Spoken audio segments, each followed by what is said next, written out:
So welcome everyone to the Tuesday, January 13th Board of Education workshop.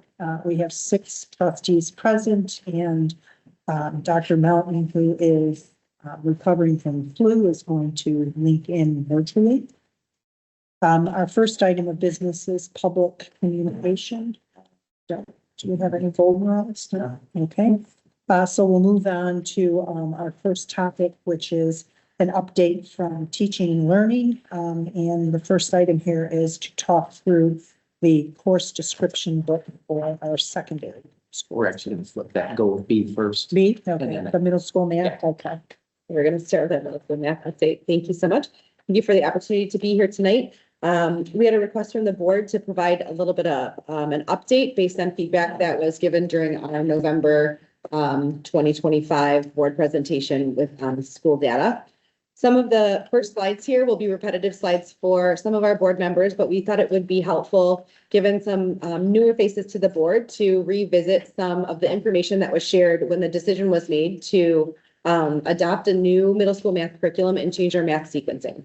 So I'm just going to share the first few slides pretty quickly. They are slides that come from the presentation that was given in May of 2023. When the board did move forward with that adoption. And then there's a few slides from last year's presentation to the board, just to give some context and background.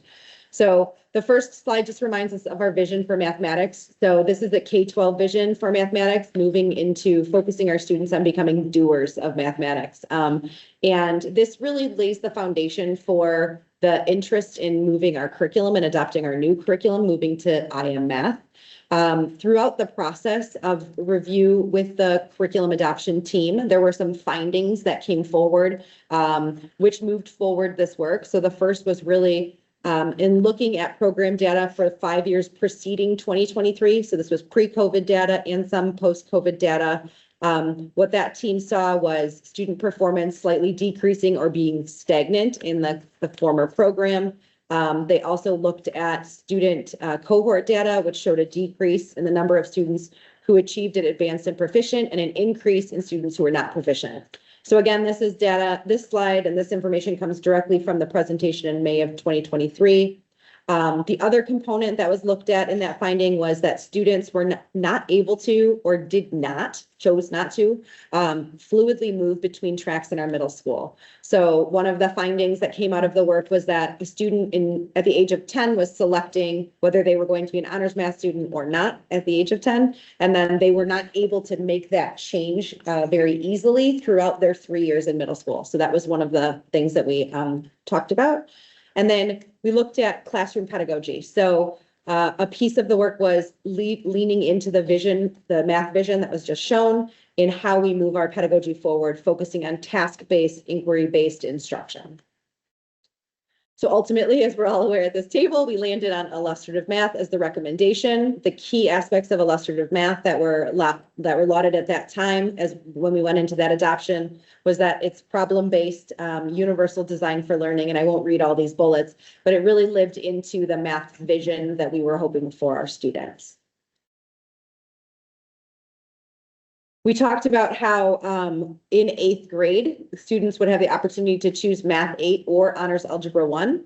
The bullets that we provided to the board at that time talked about how students would, after 8th grade or going into 8th grade, have the natural transition to be able to choose whether they wanted to move into the Advanced Honors Algebra 1. That there was a lot of overlap between Math 8 and Algebra 1. So we did a cross-reference of what those standards look like. Kate and the team presented at that time how many standards would need to be embedded into Honors Algebra 1 in order to ensure that students learn all of Math 8 material. And that is what we have moved forward with over the last 3 years. A piece that we talked about was also how we would continue to support students. So we talked about supporting students through investing in our staff, in professional learning, and in a couple slides, I'll talk about what that's looked like since. We talked about the enriching materials to ensure that any math program that we selected for middle school, we wanted to ensure had an extension opportunity built in, and Illustrative Math did have that. That area is called Are You Ready for More? And then we talked about ensuring that we maintain our traditional test out opportunities for students who want to move more quickly through grade levels and move from, Math 6 to Math 7. So that test out still takes place every spring. So we committed to the board three goals. One was to see growth in the number of students who score advanced or proficient on the MSTEP math assessment, the PSAT, and the SAT. So that is a measurement area that we focused on. The second one was an increase in enrollment and successful completion of Honors Algebra 1 in 8th grade as measured through enrollment and end of course summative assessments. And then the third is to build student problem solving skills and communication of mathematical thinking as monitored through internal common assessments. We named for the board then that the measurement of student achievement may include annual reports on MSTEP, PSAT, SAT, including cohort data, and then math benchmark assessment data. And that internal work, so not publicly reported, but internal data that we may be using would include unit assessments and common assessments, student enrollment data, and student success or grades in higher levels of mathematics. Some of the key reflections from 2023 on the program change were to align the coursework with our district vision, as we've already stated. One of the key pieces of learning that the curriculum team presented was that when they worked with folks in the field, some of the feedback that was given was that our emphasis should shift to be on depth and fluency and not on speed. So really spending time with students to ensure that they have a depth of understanding as we move them through our math curriculum.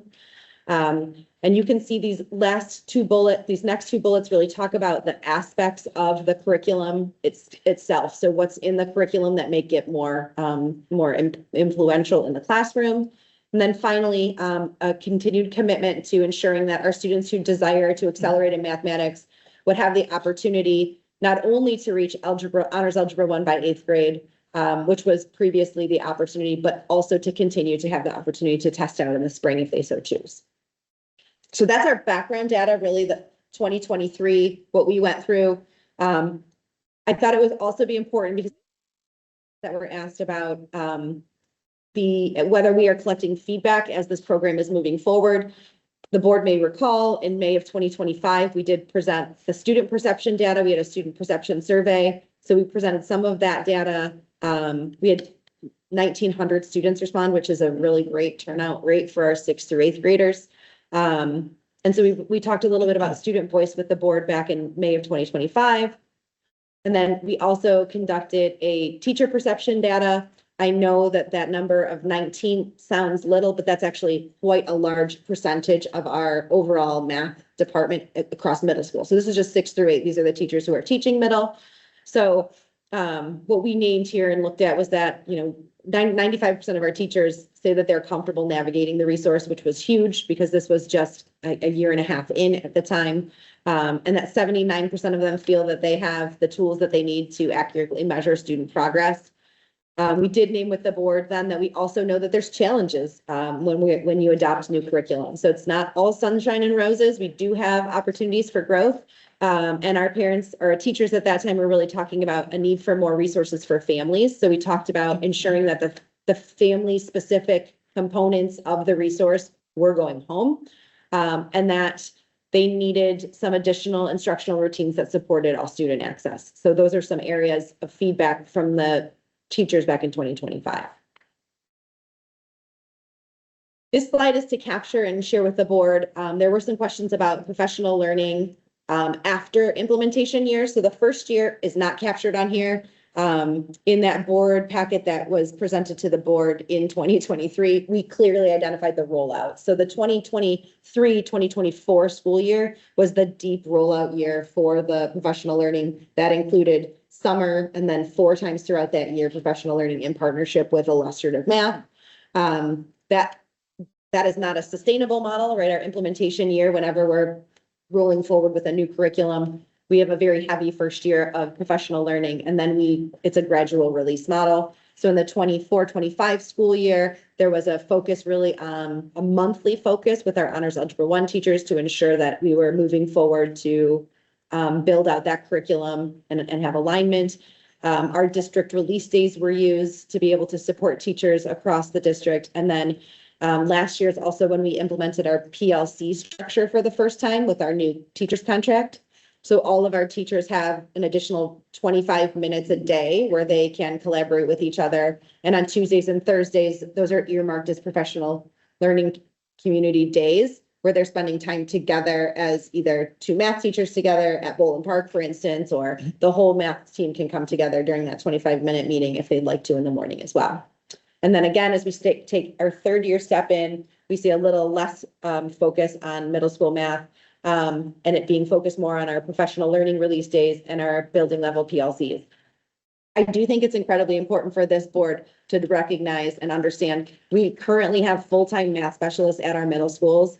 Our full-time math specialists service just that one middle school. So we have a 1.0 release person who is there to coach and support the 6 to 8 math teachers in that building. So that is a very small ratio of coaching when we think about that. Our math specialists do also take on intervention work and support work with students. So that is not the only work they're doing, but they are full-time resources for our math teachers when it comes to working through challenges of differentiation, of building units and assessments that they might have questions about. So the next couple slides are to bring forward some of the data as follow-up to some questions that were asked in November. I would like to just, first I'm going to share this packet around. So if you just take one and pass it around, these are the slides just for you to have a copy of. Will they be available in Board Docs later? Yeah, we'll upload them after, yep.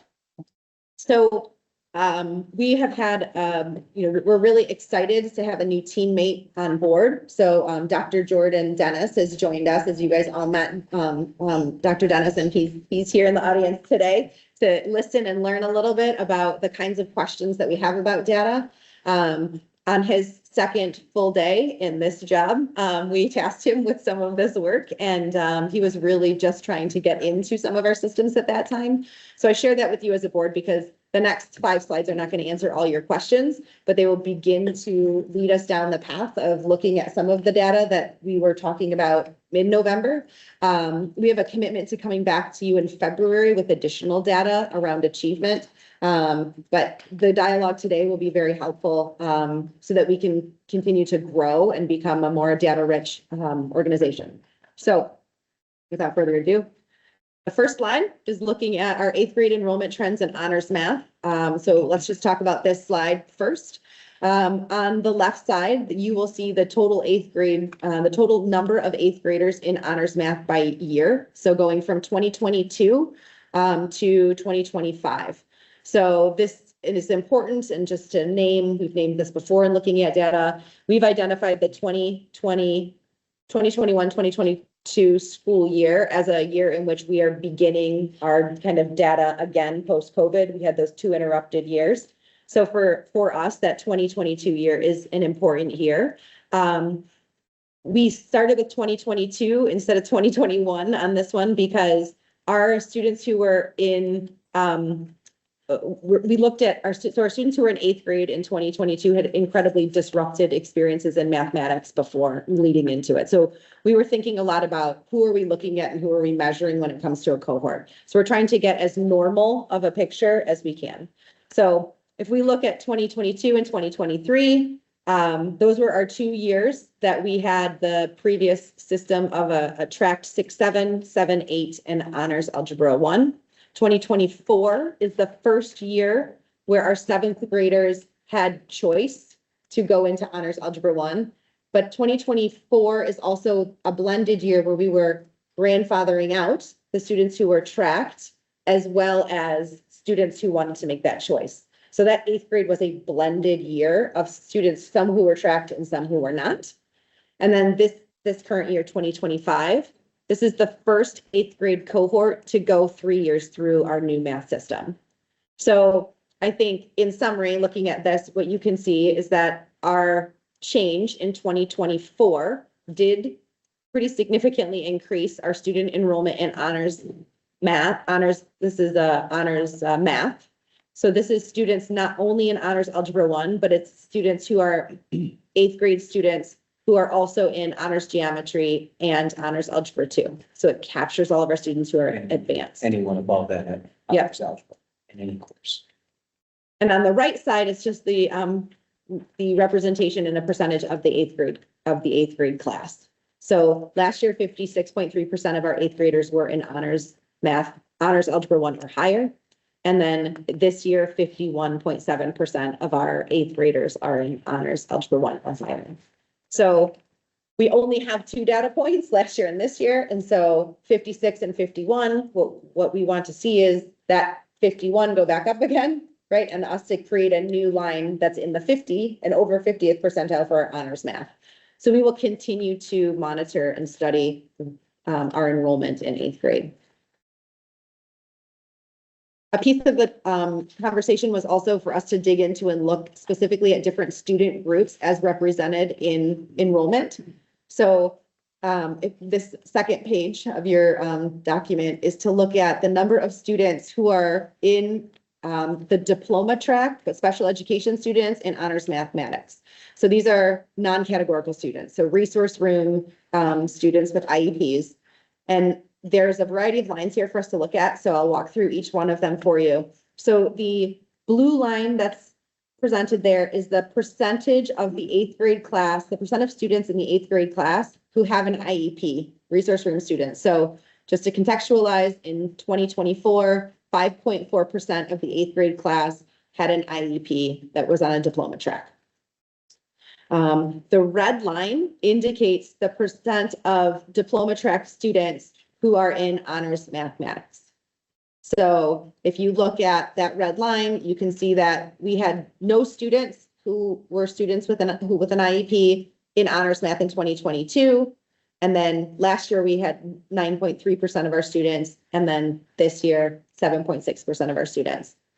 It's also important to know that the N is a small number. So that is why that box is on the right-hand side. So we're talking about no students in 2022, 4 students in 2023, 5 in 24, and 5 in 25. The yellow line at the bottom is the percentage of, is what percent those students represent within the bubble of honors math. So within all the honors math students, 1% are students with IEPs. So what we are also thinking about, and what is a good way for our organization to think about some of the representation is, if 6.5% of our eighth grade class has an IEP, we would want to see 6.5% of our honors math kids, right, to have an IEP. We want to see that equal representation, but we also recognize that there are challenges and obstacles, you know, for some of our students. So overall on this slide, we see growth, and that's something we would want to continue to see. So maybe what I'll do is walk through each group, and then we can go back and I'll answer any questions that you have, or we'll try to do our best. The next slide looks at our English language learners and their participation in honors mathematics. Again, the blue line identifies the percentage of the eighth grade class who are identified as English language learners. So this year, 12% of our eighth grade class are English language learners. And then the red line identifies the percentage of English language learners who are enrolled in honors math. This is a pretty significant climb. So if we look at when the opportunity for choice arose in 2024, we saw a significant increase from that 16.8% to 28%, and again grew to 35.8%. So that's wonderful. But we can also see with that yellow line at the bottom is what percentage they represent within the honors math bubble. So this year, 8.3% of the honors math students are identified as English language learners. This next graph provides the same data for our students who are economically disadvantaged. So the blue line for us identifies that we've currently seen a decline in the percentage of our eighth grade class identified as economically disadvantaged. So this year, 12.3% of our eighth grade class is identified as economically disadvantaged. On the red line, you can see that from 23 to 24, we see a pretty significant increase in our students who are economically disadvantaged being enrolled in honors math. And that was fairly stable going into this year. And then if we look at the yellow line underneath, you can see what percentage they represent within the honors math bubble. So 5.9% this year.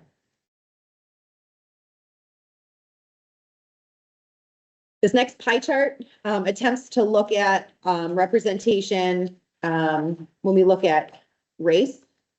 So if we start with the left, the pie chart on the left, the pie chart on the left looks at the entire 8th grade class.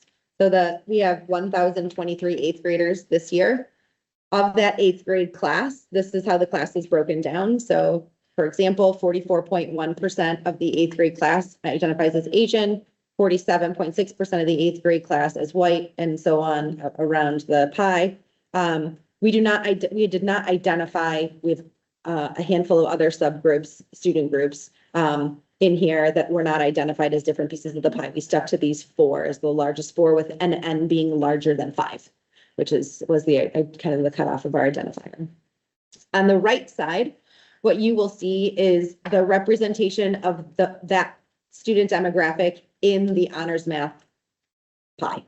So if we were to take all of the students who are in honors math, which is 529, of that group of 529, 66% are Asian students and 30% are white students, 2.1% are African American, and 1.9% are Hispanic, really Latinx.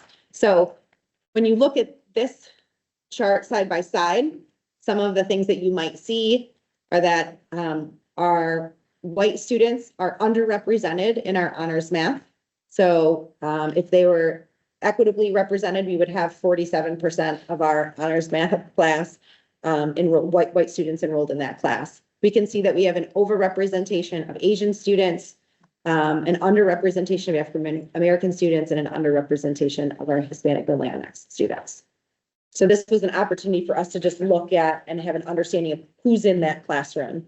And then our last data slide looks at the percentage, the trend over time. So we're looking at the percent of students by demographic who are enrolled in honors math over the last 4 years.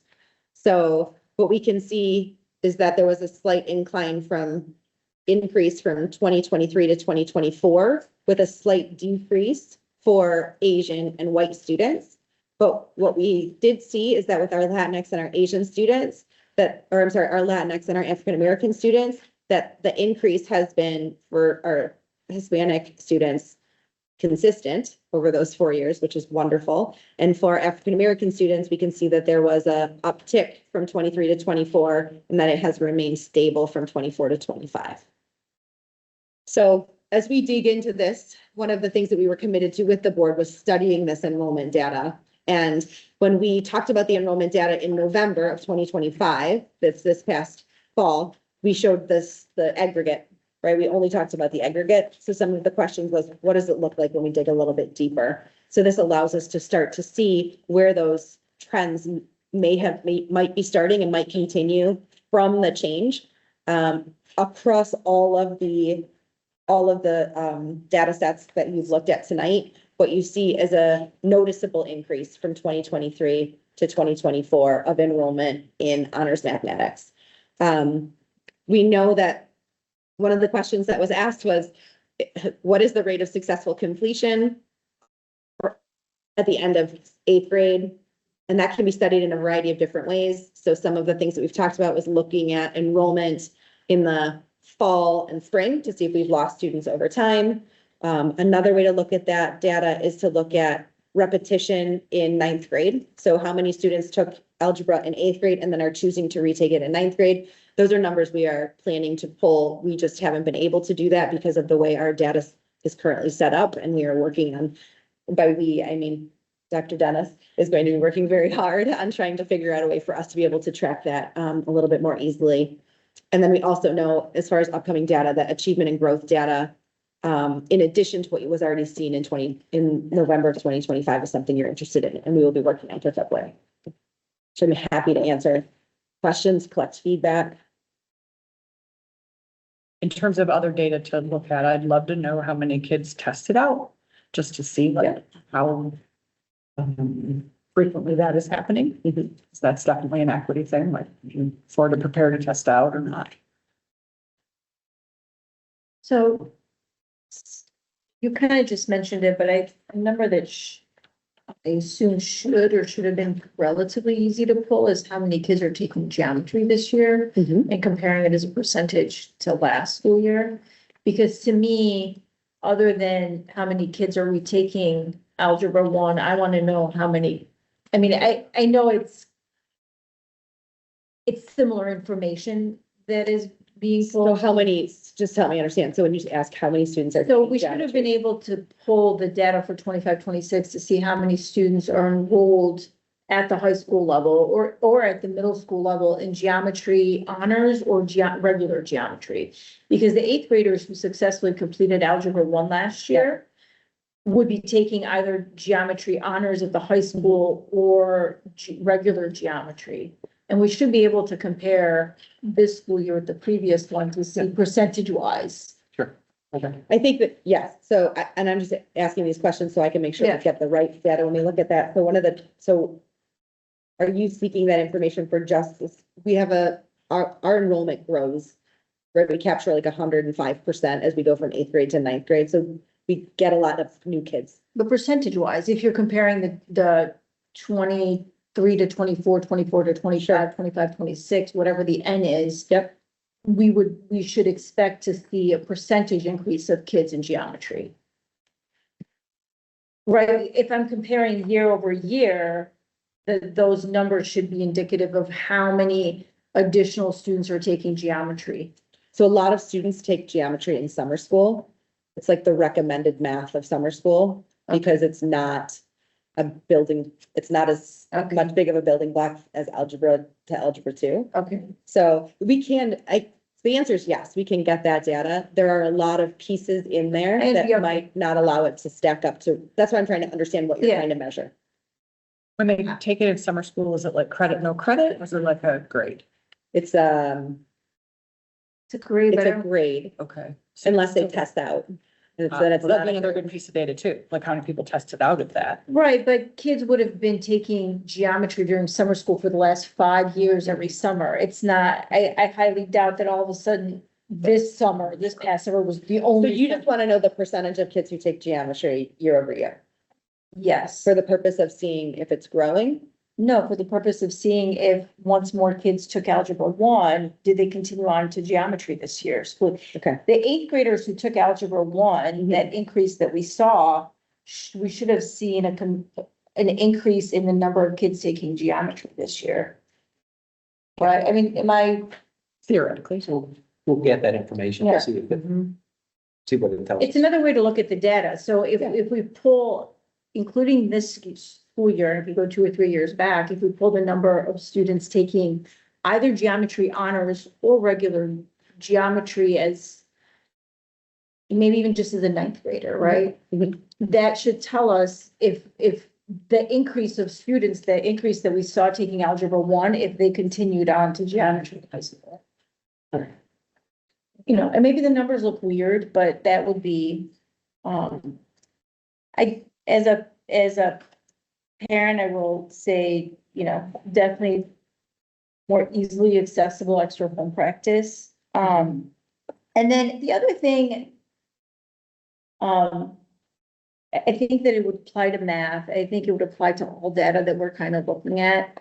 I know I've spoken to some friends who are in the Birmingham district, and they really love their iReady to the point now where, for some 7th graders, it has essentially become their homework.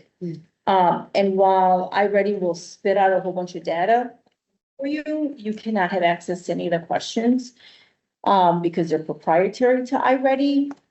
So I would caution us as we're trying to be more data centric, that we are not starting to gather more and more data that blocks us out of the actual information, right? So as is our high school students, and if the high schools might be different, already may not always have meaningful access to their tests. If we now take it down to the middle school level, where in order to have all sorts of data, we're using tools that also prevent us from accessing what the questions are, then that's also not helpful either. So more data all of the time going forward may not be better in terms of learning. So if your homework assignments are iReady and you can never go back to see what the questions were that were asked, you might have data, but it might not be. It might not be. So that's just, Mhm. as we go down this data pathway. Sure. Thank you. Appreciate that. So just to be clear, you're in the next, in the data to come section, we're gonna talk about, because I'm looking back at the goals, like to increase enrollment in honors algebra. We're seeing some data here for that. And then number of kids proficient SAT or PSAT, SAT. We're gonna see that maybe broken down by demographic as well.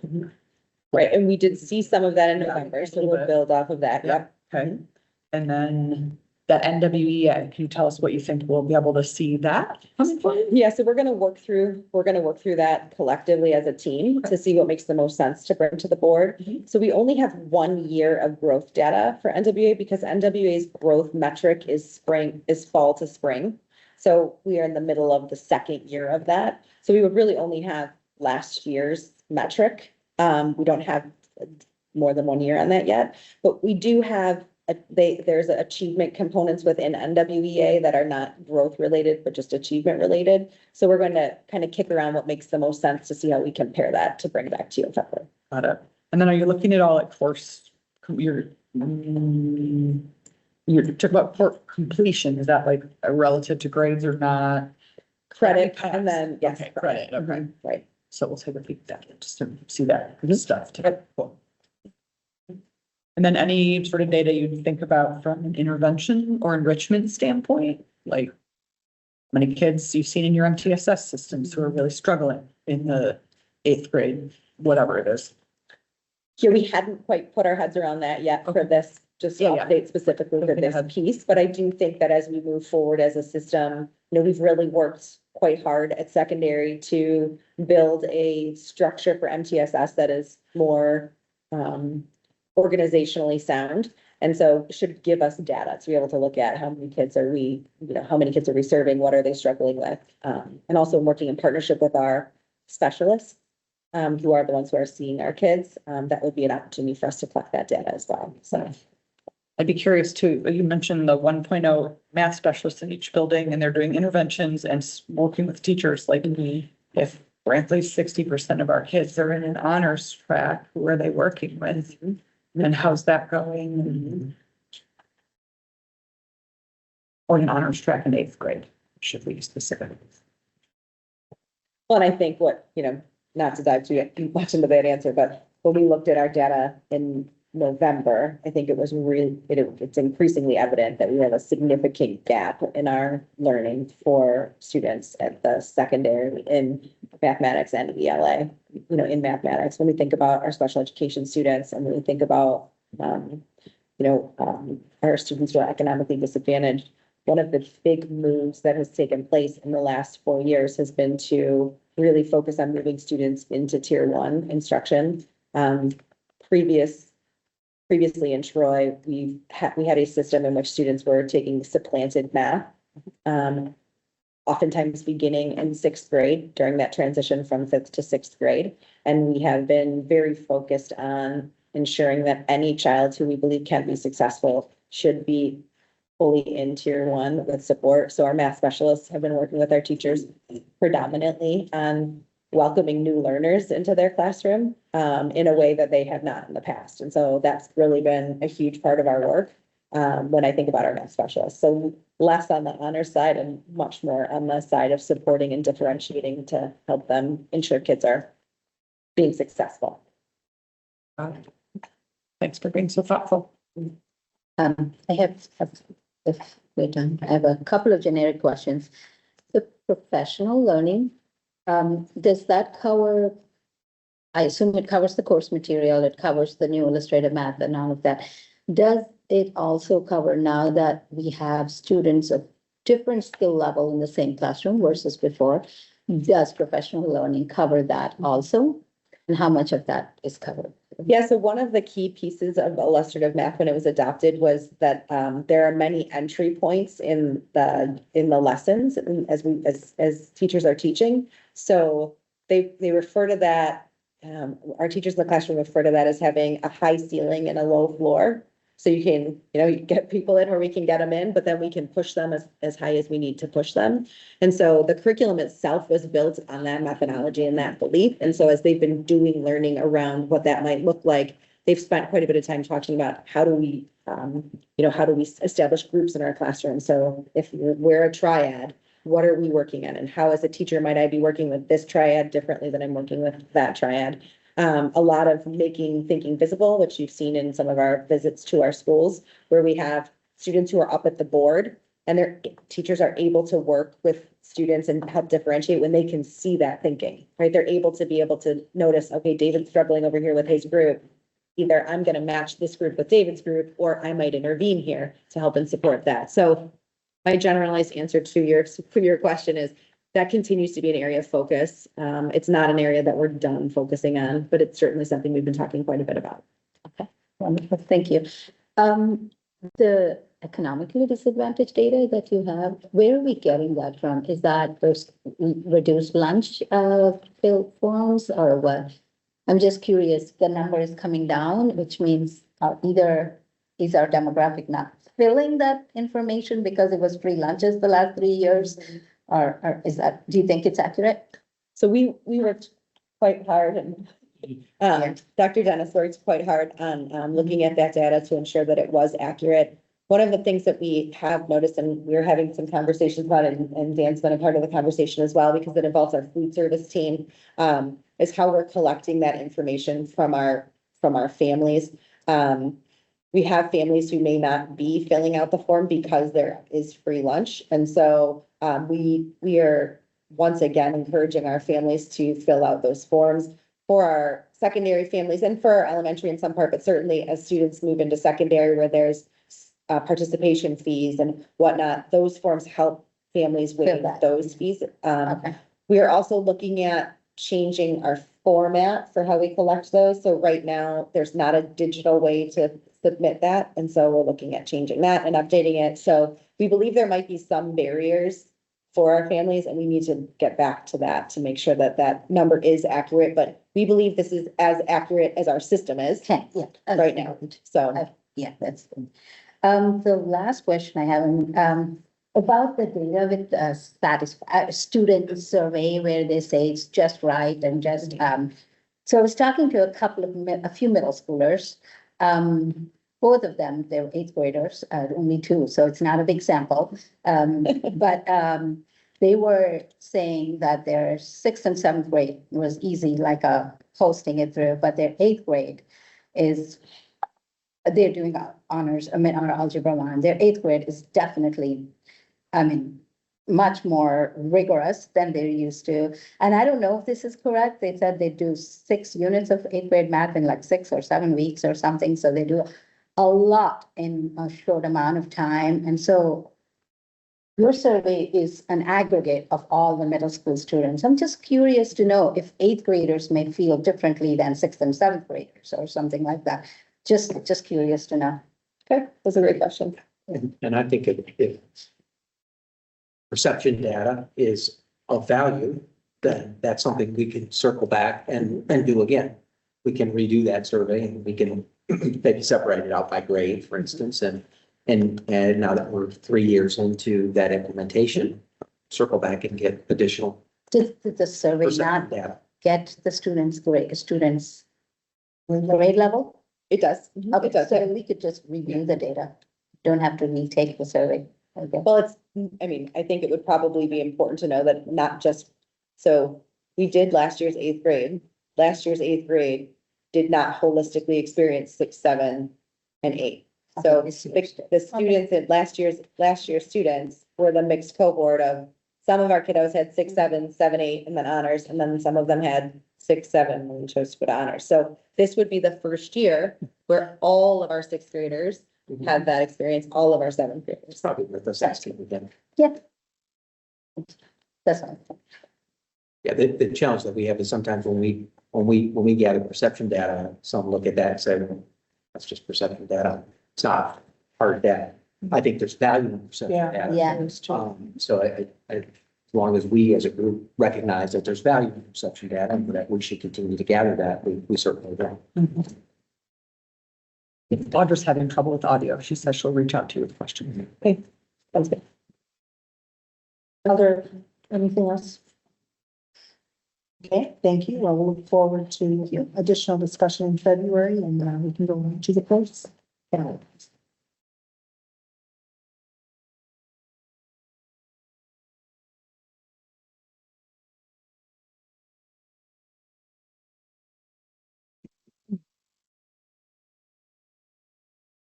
Thank you. Thank you, Dr. Dennis. Yeah, thank you.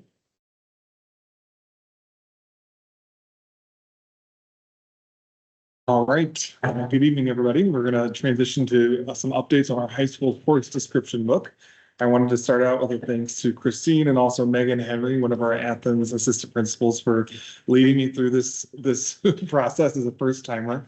We tonight hope to share with you some new courses that have been proposed by the committee to be added into our high school experience, as well as some small adjustments and some courses to be dropped. So Christine is going to start with the new courses that the team has proposed. Great, thanks, David. So we're really excited to bring these courses forward to you for your consideration. We have a pretty robust course proposal process for our high school. Our high school teachers who are interested in proposing new courses have to complete a series of forms collecting information, but then they also have to get approval from their full departments and departments at both high schools. So Athens and Troy High School have to agree that it's a good course to bring forward. Our department heads at both schools have to sign off on it, and then they have to present in front of all the department heads on the rationale for the new course. They're given feedback, and then David and I ultimately collect feedback from all the department heads for every course. So whether you're English or math, you get to give feedback on every course that's being proposed. David and I review that feedback before we bring it to you. So these are the courses that have made it through, and we're excited about them. So I'll speak just briefly to the first few. You can see that there's a slew of AP courses. The first two are very exciting for us. The AP Business with Personal Finance and AP Cybersecurity are two courses from the AP. The College Board has a new AP Career Kickstart program. That's what they're calling it. These courses were built in partnership with industry to be able to not only provide students with college level credit, but also industry level certifications. So there are certain components within AP Business and AP Cybersecurity where students will be able to test for different certifications criteria within their industry, as well as test for the college credit. AP Business will become the new entry-level business class at our high schools. It's actually being proposed as the first class that students take. It is a survey level course that includes introduction to accounting, entrepreneurship, marketing, and there is a fourth one I forget every time, but there are 4 areas that they will they will have a foundation in. It is a full year class. And then from that class, they'll be able to launch into the second level of business classes that we have at both of our high schools. This works very well with our CTE programming. Those students, if they complete 2 classes, become completers in that program. The business department at both schools is very excited about it. There's also an entry level opportunity for students in business if they do not want to take a full year AP Business. And I think that's like an intro to marketing opportunity for some of our students if they just want to try 1 semester of something. So we haven't removed that piece, but we have provided, I think this is going to be something our kids really are drawn to. AP Cybersecurity is another one of the Kickstart. It will replace our cybersecurity course. Josh Pudeloff proposed that. Josh is an incredible asset to us. He's a teacher over at Athens High School. He has a lot of statewide and national connections in computer programming. So he's really been actually in partnership with the College Board as they've been rolling this out. So he's very excited to bring this forward as an opportunity for our students. It will replace regular cybersecurity. It is also an entry-level AP course, meaning you do not need to have any specific background. I believe the only criteria may be Algebra 1. The next two, AP pre-calculus. So it's important for this board to know that we've actually been studying and watching AP pre-calculus across the state and nationally for the last couple of years. It came out 2 years ago. And there were some, interested folks within our math department, but those who are also cautious. We've now, I think, we have reached consensus that this is a great direction for our organization, for our students. AP Pre-Calculus AB replaces Pre-Calc, our regular Pre-Calc class. Some may ask why do we want this change? What our teachers found when they studied the connection between, they looked at our pre-calculus class, what our curriculum was, how they were teaching it, and then they looked at what was being proposed in the AP, and they saw so much alignment between those two classes that they felt that it would be a disservice to not allow these kids to have that title on their transcripts, but also that opportunity to take that test. And so they feel that there's minimal change when it comes to the curricular components of what is within AP Pre-Calculus AB. AP Pre-Calculus BC replaces our honors pre-calculus class. What's important to know is AP Pre-Calc, both of those, AB and BC, are on the same 3 foundational units. So they cover the same 3 units. AP BC Pre-Calc covers a 4th unit. So there's a 4th optional unit. That is a unit that will be taught in the BC Pre-Calculus.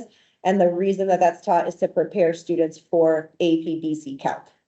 So when students leave AP Pre-Calc AB, they'll be prepared to take AP Calculus AB or AP Statistics or any of the other math electives that we have.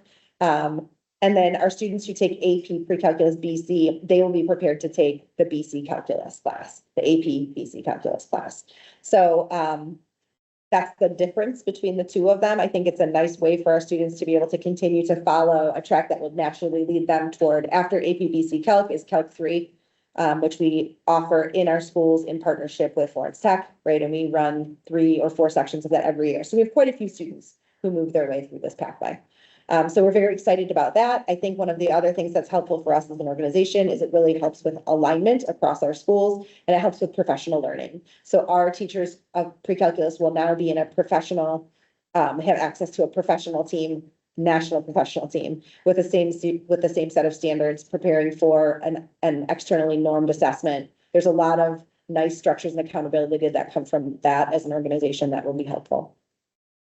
The next course is the career capstone class. That class is going to situate itself in our business department. It's actually an incredibly exciting class. This is the first class that's in partnership with the CAPS program, the Center for Advanced Professional Studies out of Kansas, that we went to go visit and talk a little bit about. This is an industry-based career capstone class where students are going to have the opportunity to partner with and be in internship and have real life experiences in partnership with a variety of different areas of business. So Elena Volberg has been a huge advocate. She's at Troy High. She's been leading quite a few business teachers and having these conversations. And I think it's just a great opportunity for us to continue growing. It relates a lot to our CAP program, our Career Accelerator program that's outside of school, but this kind of allows it to come in school and be a little bit deeper. So, And that's a real job experience, not a virtual job experience. Correct. The next 2 classes are classes that we are technically piloting. We are hoping to pilot them for this year. So our feedback to the teachers is that these are classes that are very niche classes. And so there's pros and cons to that, a great opportunity for students, but also sometimes we don't have the instructors to teach those all the time if we have too many kids who want to run them. So these are going to just pilot this coming year at Athens, because both of the teachers who proposed them are at Athens High School. So Mathematics of Tabletop Games is a course that will be looking at the mathematics of tabletop games.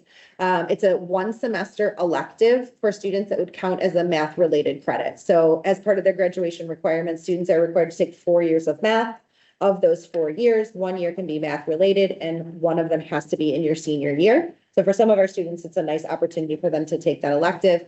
I will tell you that David and I dug deeply into this course to make sure that there's validity behind the work that's going on. And there's actually a textbook that, or not textbook's the wrong word, teacher guide, Yeah. instructor guide to going through this teaching this curriculum. So we're excited about that. And then the last one here is sports officiating. This will be an elective opportunity for our students to be able to take this class. It's a 1-semester class in which they will become certified in 3 identified sports in the fall, 3 identified sports in the spring. The goal in that work is, one, to be able to grow students in their area of interest, right? It's a great elective, but also for us to be able to feed our community. So our community has a shortage of referees. There's the program that will be used in this class is called reps. It's a program that's used to give them that certification. There is a cost to that. The instructor is working on connecting and building partnerships with some of our community youth leagues to pay for the students to get their certifications. And then if those students get their certifications, they owe a certain number of games to pay back that piece. So we're working through it. There's models nationally. So in Indiana in particular, there's models of those very well done within communities where the school incurs no cost, and those students take on a part of in order to get their grade, they have to complete a certain number of roughing obligations, and they cover those costs. So we're really working to try and build that. We don't have that established yet, but that's the premise of that. So that will run for next year as a pilot. That's an elective, I assume? Correct. It's 1 semester elective. 1 semester elective. Yep. Is it like a PE? Yeah, can they use it for PE? It's a general elective credit at this time. It's not a PE specified. They're not doing physical activity, are they? They're learning the rules of the I game. mean, they might. So- Excited. Right. Yeah. So it depends on how it becomes. So like you could, a part of this course and where it can be taken is you can actually embed it into learning the game itself, right? Arguably, you probably shouldn't be repping basketball if you don't know how to play basketball. Yeah. So so we've worked through that. So, but for right now, it's just a general elective credit. We're gonna try and get it off the ground and then continue to build and grow. But I'm very proud of our high school teachers because you'll see, and those of you who've been on the board for a while, there's an ebb and flow of kind of new things that come. And then sometimes we hit a couple years and there's not a lot that's brought. And so I think this year, there's a really great representation of high-level academics, as well as opportunities for creative growth and outlets. I just think it's wonderful. So, And it will be available at both the schools. except for the last 2. The last 2 will be offered only at Athens because they're piloting this year so that we can Okay. make sure that they go well this year. But Troy High students can't take them. They just would take the bus over because we shuttle. So they can just take the bus over if they want to take those classes. Okay. And I'm curious, particularly for maybe the last 3. When teachers propose these, do they engage student interest? So you have some idea that students are interested and would take these kind of courses? So I think they do very informally. So they have conversations in their classes. They talk through them with the kids, but we don't survey them for that. Does anybody propose anything about education or going into teaching careers, classes similar to that, like grow your own teachers program, right? So we have our careers and education program through the preschool.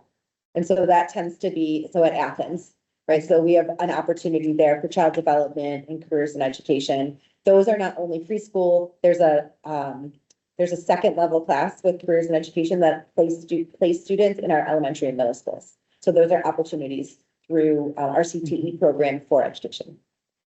But not normal course. It's through CTE. It's normal in that Yeah. it's right there at Athens, taught by one of our Athens teachers, so. I was reading in board docs, you put the draft to course description book on the AP Business and Personal Finance class. It says the year-long course offers students the opportunity to earn college credit and an employer endorsed credential. Sounds cool. But it doesn't say that in the AP cybersecurity. So that kind of if I didn't understand, take the test or don't, I might think I don't have to take the AP test to get college credit for that class. For For business, the So AP to start- business with personal finance, because it kind of says it's in there, like you just get it. got it. And So that might make a difference for some students. Yep. Isn't that really implied? You have to take the AP test to get the college credit. You have to actually score 4 or higher. Well, I'll tell you, an interesting piece. We had 10th grade parents last year at orientation who asked us what AP stood for. So not everyone knows, No, right, what that is. So yeah. I think it's Okay, important to that's put a that. good I think it's a good clarifier. AP testing, yep. Another thought as I read the description book, because I'm a super nerd and I read it. I did the It first is 2 years. super nice. Yeah.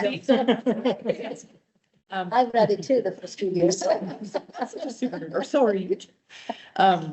Maybe that's cool. I'm in good company. Is, I wondered about, especially thinking about parents who are first-time high school parents, like some sort of like color coding to help folks understand this is a math credit, this is a this credit or some, and just that sort of clarity in the document itself. I don't know if this is like the unpretty version or what it is, but Well, you have the. There is a table. This is not, that is I've only seen for the tables, content. like the I've seen the science table progression. That has specifically which courses fall under I which think she's category. thinking more like, When once you you read go the to the math description, section, it tells you this. Yeah. Green. Yeah. Yes, like green's math and red is ELA or whatever, so that it's clear, so that as parents are, because parents want to coach their kids and then they don't want to perhaps overburden their counselors with 500 questions on what they should take, and then the counselor's getting a discovery request that looks all funky because the parents didn't know. Sure.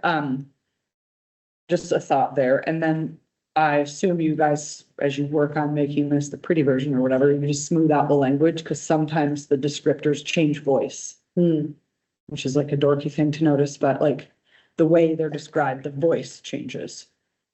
Okay, we'll look at this. Because clearly other people wrote them and sent them to you. Different people. Yeah, Yes, but just to make it clear. lots of different people. Yeah, I bet, over the like, last it makes sense, 100 department years. heads, yeah, all that. That's a beast. But just to Yeah, kind of like sure. help that voice be similar for, I'm thinking about parents mostly as they're reading it. And then one other thing in that health thing at the back, you know, there's the health thing. I feel like it's important that we should put a little asterisk or something that says like a parent permission or parent opt-out component. So parents, as they read the health stuff, know that they have that right. Okay. Whether they express it or not is one thing, but if we put it out there, then it's us being proactive and saying, we have the right to say no, thank you to these parts of this course. I have one question. Yeah, go ahead. I noticed, and I don't know if this is a change or not, but, the rubric that says, you know, an A and A minus is this GPA, BB plus. And then for the AP classes, it's now, maybe it was always this way. It's different than I thought it was. So, is this new? So like an A in an AP class is a 5, whereas a B in an AP class is a 3.7 instead of a 4. Is this new? That's not new. Mm-mm. Okay, Just the way. Yeah, it's weighted higher for APs. no, I understand, but it's not, A 4. it's not a, it's not a full one higher. The lower you go, the more of a weighting. Yeah. So it's all, okay, so it's just always been that way? Okay. And I will confirm that's accurate with what's happening on the computer program. I have, I'm just gonna. I have no idea. It's just, Right, like we'll make sure that those things are talking to each other. I think that's the way it is. Yeah. But confirm it. Yeah, okay. Smart. Perfect. Why? I just, because it's, you would think everything would be up by 1, and it goes down the lower the grade. I guess, I have to really back in mind. but it, I mean, it seems weird, like just, Yeah, when we started the waiting, that was back when I was assistant superintendent. That's Rich's fault. I mean, I know, We did not wait. on it. It is Right. 25% Jumping on us, of but the we list, so didn't. 25%. I know, but the One lower point goes, two five. It's all 1.25 multiplied to go here. 4 times 1.25 no, is 5. this is, 1 times 1.25 is 1.25. It's a 1.25 multiplier. There's a lot of conversation around that. okay. Okay. And that's. I think in the end, it probably doesn't matter anyways, because most universities have their own way of, Strict, Looking at it. typically strict waiting and, in many cases. and they do it their own, Redo it. and then they do it their, yeah, Well, so. that's when we strip the weighting off of honors, but Right, because But do- universities don't. yeah, but don't universities weigh AP or not? Some will and some won't, but And isn't that most. why we? I think U of M actually, for example, doesn't, Right. you put in your raw grade and then they'll look at your transcript and see what your schedule Right. looked like, so in the, partially your high school GPA doesn't necessarily matter because all universities redo it. I think at the time when that changed, there was a perception that students were being disadvantaged because there was a bigger discrepancy of those that did wait at the university level versus those that didn't. Yeah, I think that has changed over time. okay. I also think one of the drivers in that work is application for scholarship. So many of our students are competing against other schools for application for scholarships, and many of those scholarships have GPA cutoffs. And so most scholarship applications allow you to use whatever GPA you're given by your school. So I think that's an incredibly important component for our students when it comes to the multiplier. For typically, it's just IB and AP courses that are weighted because they have external measures. Yeah. Right, like no one extra, and that's a part of the honors conversation, what makes it honors, right? So we know what makes it an AP, we know what makes it an IB level course because there are external measures of what that looks like that are, that are normed across. Yeah. All right, well, we made it through slide one. All right. We just wanted to highlight for you all some changes I wouldn't to have our asked. existing 11th grade English classes. I was told as far back as 2019, there were questions related to our 11 LC English, specifically when the tracks of those taking 11 AP versus those taking 11 LC were studied, that some of the progress on standardized measures teetered off for our students taking 11 LC. One assumption you could make is that clearly the kids were taking one semester of English versus their counterparts who were taking a year-long rigorous experience. Of course, kids could still take an English elective though, but those electives did not necessarily cover like the breadth and depth of the state standards. So over the past year and a half, Joe O'Brien has led a crew of teachers from Athens and Troy High to revamp those courses and to make them rigorous, to cover the 11th grade standards still, and also to add choice into it for students, and ultimately to boost the amount that students were reading. In the past, it sounds like students were reading about 2 whole works per semester, typically a novel and a play, and they're hoping that students will read closer to 6 across the year now. In addition to that, have some choice in what they read, but 6 required experiences. So what they have developed really is pretty cool here. The first semester working more so on literary analysis and reading, and still writing about reading, of course, though, since you can't really ever, hopefully not take the 2 apart totally. Students have 3 choices, which is really quite stellar. The first being the classics, if you could think about it, the great American stories. The second being contemporary American literature. So for the students who are looking for a more modern version of the American dream and to see how it's portrayed at present day. And the third, specifically focused on dramas and musicals. The team also sent out a survey to see who was likely to sign up for what. Do you have a guess of what people are most interested in? No, the classics. Yes, I know. I was certain it would be the contemporary as well, but so far 43% of our first group of 10th graders going into junior year are looking forward to the great American stories, 28% contemporary American literature, and 30% American drama and musicals. So it looks like a nice spread of kids taking the various courses. Second semester then though flips to being, I will say that first semester still has a common experience though related to the American dream, and then they break out into their time periods. Second, they also work on SAT exercises embedded within too. Second semester has more of a writing focus and still reading mentor text for the sake of learning writing style. Students can choose between persuasive writing, writing imaginative fiction, and writing personal memoirs. Students have not yet been surveyed on their interests on that one, so I don't have the stats for you. They will all still also have some SAT work in here, and they will all also do their personal memoirs for like college entrance exams, because there's been some inconsistencies in the past in how we handle that for all students. So Joe O'Brien, as the part of the teaching learning department, and the department heads brought that forth for consideration in this course description book. In addition to that, the next slide has courses that are to be removed. It's worth noting that these courses have not had enough interest in the past 5 years to run. And so we've also tried to narrow down the book to being like valid things kids are taking. So the first are really a bunch of courses that existed under the social studies department. The next courses that existed under the ELA department, and the final one, the CTE department. I'm sorry, we call it life skills department. Question regarding that. When you say there wasn't enough interest to run them, is it usually the case that there isn't enough interest to run a full class, but there's usually 10 kids who are interested, but we need 25 kids to run a full That's class like that? Oh, that's right. So, or some of, I mean, some of them could have had no kids.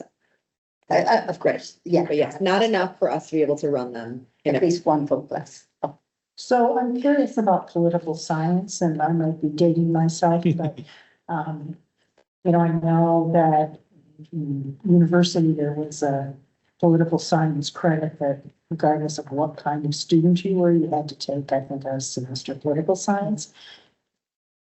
Students still are taking something like civics or something. What, I mean, what was in political science that, because then there's an AP. Right, so we have, every student to graduate from Troy has 3 credits within social studies. Yeah. Right, so within social studies, they take American history, they take world history 1 and 2, and then they take government, and then they take civics.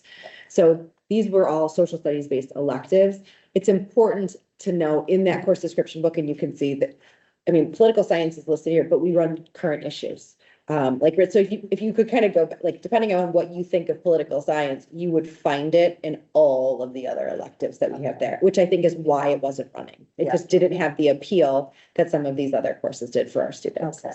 So, it's still, I mean, in a sense, political science is being covered. Yeah. It's just not some Right. different course. Yeah, now you have like AP comparative government, and like now there's all these other AP classes too that probably will come in it too. econ is also a requirement. I did not list that, but that's a requirement, such as. We have some other changes too that were proposed by the council. The first is that for our students in level 3 programming, their goal work time is still called Achievement Skills 3. And to be in line with the changes made at resource room level programming, they will also be called Integrated Studies next year with the designation of 3 to know that they're students in level 3 programming. We also worked hard as a team to clarify what could all be considered a math related for students to provide options to those who need it. And so we've increased the number of math relateds. We are also working hard with our 2 NCAA counseling reps to get as many courses as possible through the NCAA vetting process for students. And the last thing that Christine and her team has led is updating the format from a traditional PDF copy to paper turn. So in the final version, kids will feel like they are reading an electronic book that turns pages. Paper turn also has really nice ratings for accessibility as well too. Is it printable? I know that might be a stupid question, but a PDF, you can hit control print and print the pages that you need. I don't know. I'd have to look into that. Whereas like Canva is not. So a parent wants to print it when their child's a freshman and start Yeah, highlighting. when my kid was in Read 8th that. grade, I looked at the PDF and I saw the pages that I thought my kid might be interested in. And made a smaller book. Check into that. Yep, that little planning page on the last. Can you give us an example of courses that are math related and marked as math related? Yep, so Physics C, AP Physics C is a math related course, it's calculus-based physics.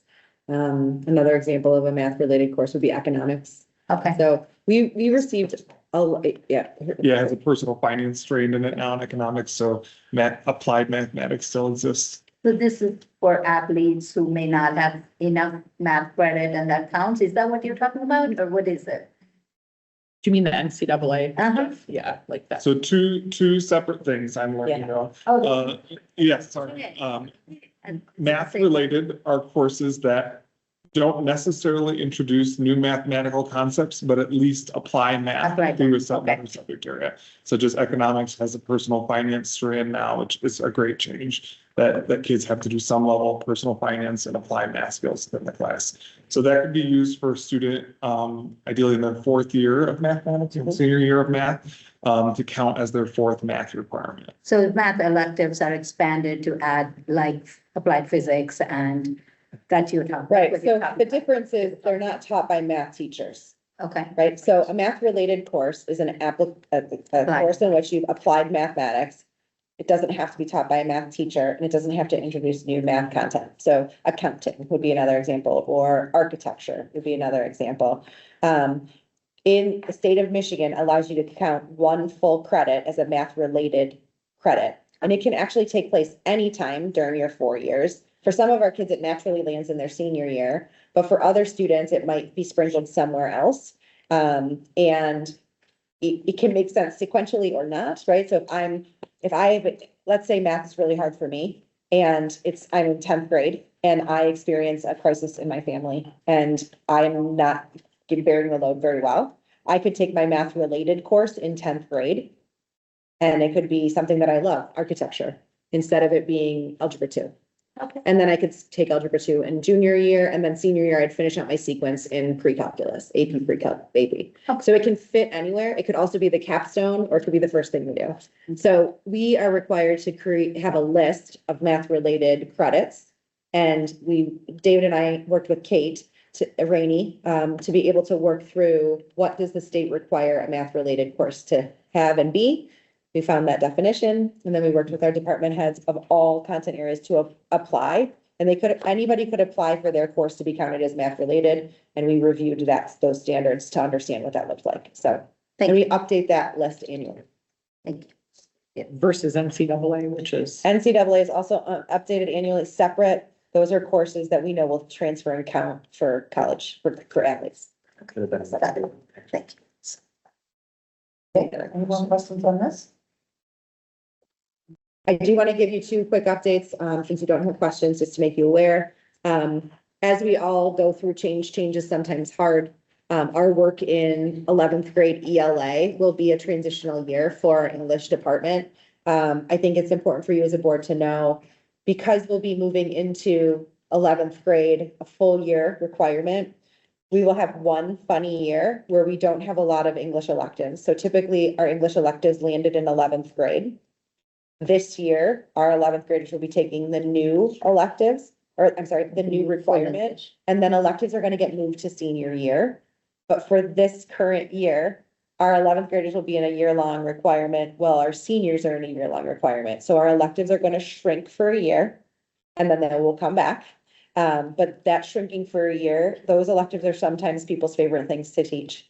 And I'm just sharing that with you in case you hear feedback that a teacher's like, I don't like this new curriculum because it's taking away these things that I love. Just know it comes back in a year for that to situate with seniors.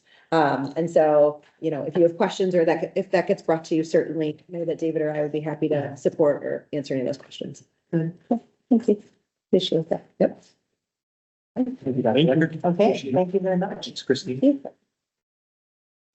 Yeah, do we want to take a quick 5 minutes? All right, then we'll come back for.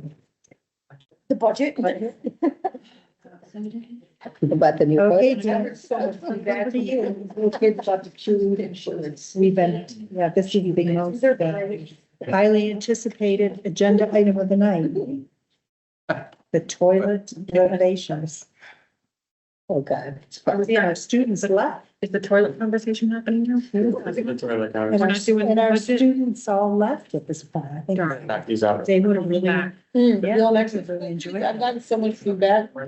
Bathrooms are frozen, now that we have money, you guys could spend like. Yeah. I like this title though. They clear. Elementary bathrooms award. Like, what are we getting in here? No, it says toilet renovations. Where did you see the bathroom? Elementary bathrooms. Oh, yeah, in the spreadsheet. Okay, the one from last now. Awarding the toilet. We're gonna do the fun stuff first. We don't get to choose. Bathroom. When Christine said 6-7, right, like in succession, I was like, oh. It took me forever to, I was gonna go like this. I see those little. As long as she can still be. Yeah. What is the 6/7 you're talking about? Poor baby. Okay. Second. Let's All right. move on. All right, here we go. We're gonna go ahead and get started. So we're just gonna tackle these two purchase items first, and then we'll jump into budget and then planning for next year too. To keep it flowing. So looking at elementary bathroom toilets, so we're gonna address 12 elementary schools over a 3-year You really period. did. So, we're gonna start with 4 this coming summer, so Costello, Martell, Schroeder, and Troy Union were the first 4. So these upgrades are essentially addressing almost every bathroom in the school. Some will get a little bit more work than others. So your primary hallway bathrooms are gonna get the most amount of work. The bathroom in the main office near the sick rooms, those are gonna get most amount of work. Those will all be ADA compliant. We wanted to make sure that we had both in the office, staff restrooms, and then, the large student restrooms in the main hallways, fully ADA compliant.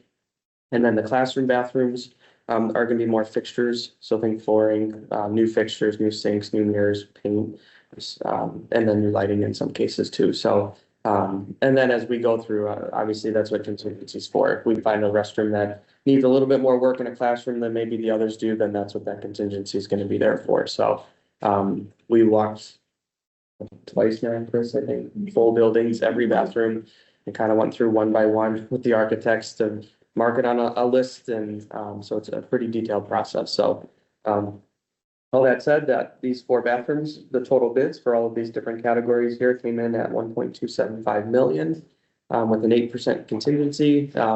6 is a standard number, 8 being that there's plumbing involved. We wanted to bump it up just a little bit more, kind of like we do with site work. So total amount requested for this approval will be 1.377 million.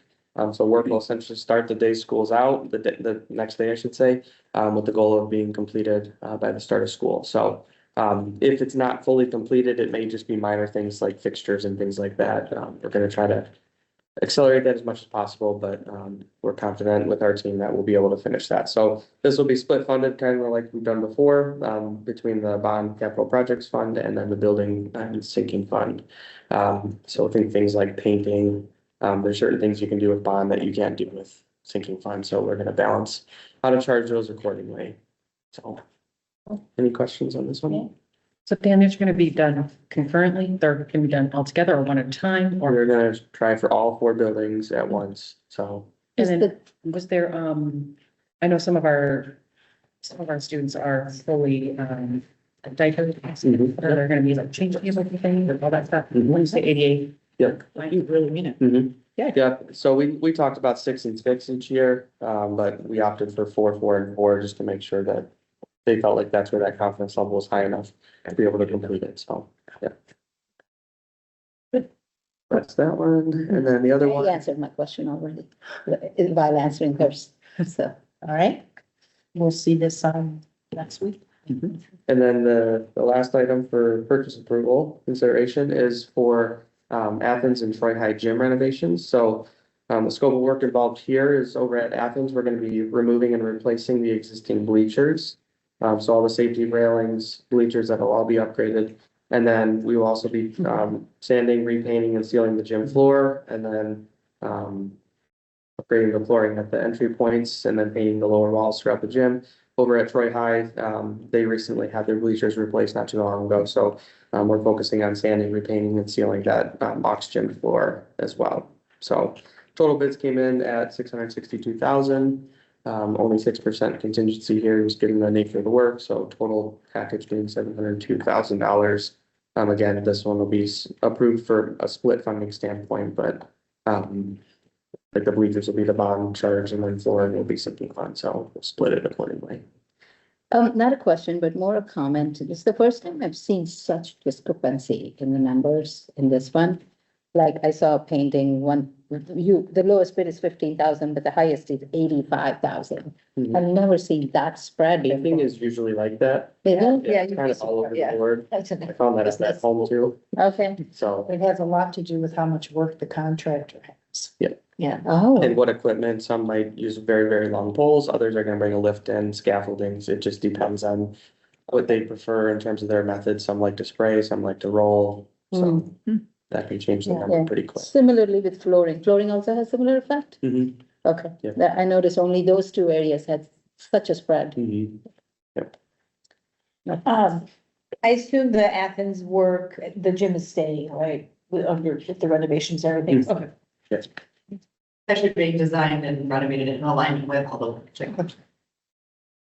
So if you want to see, this is kind of, it's not colored, but that's the front view of the bleachers there, so it'll say Troy Athens on it.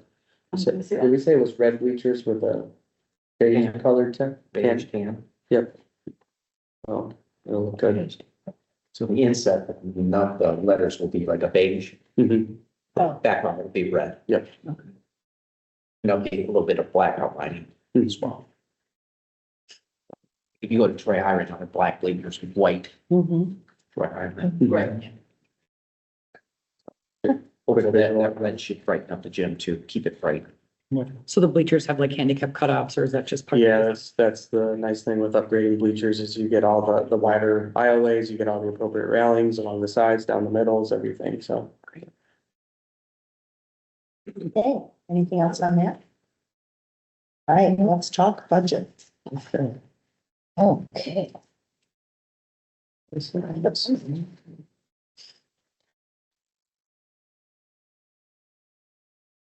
So I'm gonna go through, the first few slides here, then I'm gonna jump back and forth between some other documents that I wanna share, just to highlight some of this, and then we can briefly go through all of the funds from a summary standpoint, so.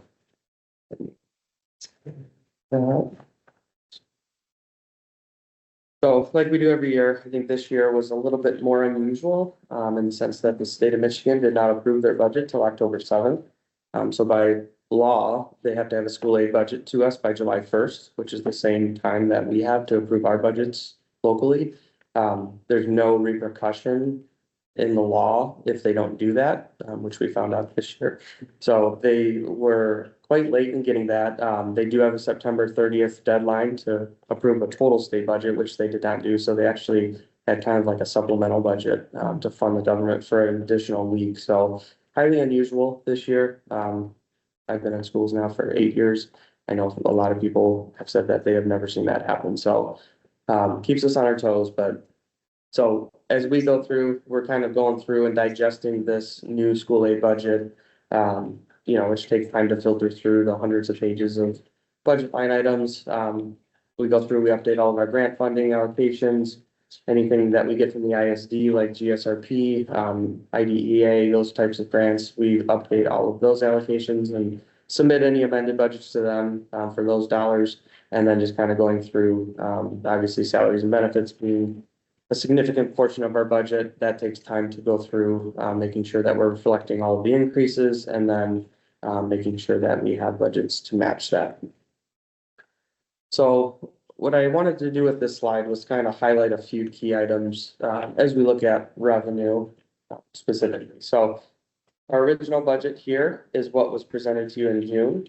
And then this amendment column here is kind of what this amendment entails. So for perspective, enrollment, this was our internal estimate here of where our funded enrollment will be. And then this is where it came in at. So we were within 3. So we know that enrollment's consistent. That factors in the school of choice that we had last year going into this year. So we're able to take that information and with Plant Moran, Real Point, really look at these numbers and make sure we're getting as close to actuals as we can. So it's good to see the consistency there. From a foundation standpoint, this is where, as we have taken a deeper look at the school aid budget, it's somewhat disappointing to see how the state has handled this. So essentially last year, we had, instead of a foundation increase, we had a one-time MIPSERS allocation, so 147.84. It was just over $5 million. So the state said, you know what, we're gonna not do a foundation this year. We're gonna give it to you in the forms of MIPSERS money. That'll help offset all of your costs that you have. So it was great last year. It was equivalent to $442 per student. So where it becomes tricky, I'm sorry, $412 per student. So where it becomes tricky is then this year they said, okay, now we're gonna give you a foundation increase. So for us, that was about $5.5 million. But what they don't like to advertise is that they took away 5 million of mixers money and then they added 5.5 million of new money. So they'll reference the massive $442 per pupil that they gave us, but then they forget to say that they also took away essentially $412 a pupil. So in essence, the net is $30 a pupil when we look at it from that standpoint. So what I wanted to kind of show here is the effect of that. So your blue lines are your base foundation increases that we're actually receiving. These last 3 years are kind of dropping off. I'm not assuming that the state's gonna be giving us 300 to 400 anymore. So what this orange represents though is what if they would have given us a foundation last year instead of a one-time payment? That amount then compounds each year. So over the course of 4 to 5 years, that's $20 million that we just don't see because they did not include that in the base foundation. So that's something that, you know, we obviously have to deal with. I mean, that's the reality of how the state handled this. I know we're not the only district in this position right now. But it certainly presents us with some more challenges with how they handled that. So again, here that 558,000 is essentially the difference of what we're really receiving. And then this 2704, that's a MIPSR's one-time revenue contribution that the state gave us. That is essentially money that they say, we want this to help offset a lot of your retirement costs again. So $1.3 million, that's great. This line item here, though, 147A1, this was in the governor's, the House, and the Senate's budget proposals. At the very last minute, in that first week of October, whatever 3 individuals were in the back room making the final budget decided they wanted to pull this out. So this was a last minute deduct that we were fully anticipating because we have been receiving it, and they pulled it out. So that was essentially $1 million gone. And then I don't know the logic behind this one, but this 35A5 early literacy supports, that's been around for 8 to 10 years, if not longer. So I don't know the logic, but you know, in terms of pulling it back, but they did. So that was another 176,000 loss for us. So in total, when you look at these larger items, it really wasn't as much of a give to schools as I think was presented to us. So I thought those were important to look at, you know, from our higher level view of really where things shook out. So as I mentioned, last year, we received this, go back to the presentation view here. So last year we received that 147.84. So for us, that was a little over 5 million. So that funding was essentially eliminated this year and then replaced with a foundation payment. So this money does not now compound into future payments like a foundation increase would. Going into this year then, as I mentioned, that last minute pullback of the 147A1, that took away $1 million of additional pure revenue for us. And then employees last year were reimbursed for a 3% healthcare premium subsidy that they were required to pay. That has now shifted to employers. So for us, that's an additional 3%. Just over half of our employees. So we have just under 800 employees that were eligible for reimbursement last year that we are now paying that 3% on top of their other healthcare costs and retirement costs. So the state discussed providing additional funding for us to cover that, which I think was partly the intent of that $1.3 million of one-time MIPSR's money that we had. But again, that money was essentially reversed when they took $1 million of the other money away from us. And then these 3 bullets here at the end. So we had, there's various components to the retirement costs that we pay. So this pension UAL expenditure was largely talked about across the state about how the state wanted to lower the rate from, you know, almost 16% down to just over 10%. And so last year they provided us funding to do that, but then this year the rate actually went down.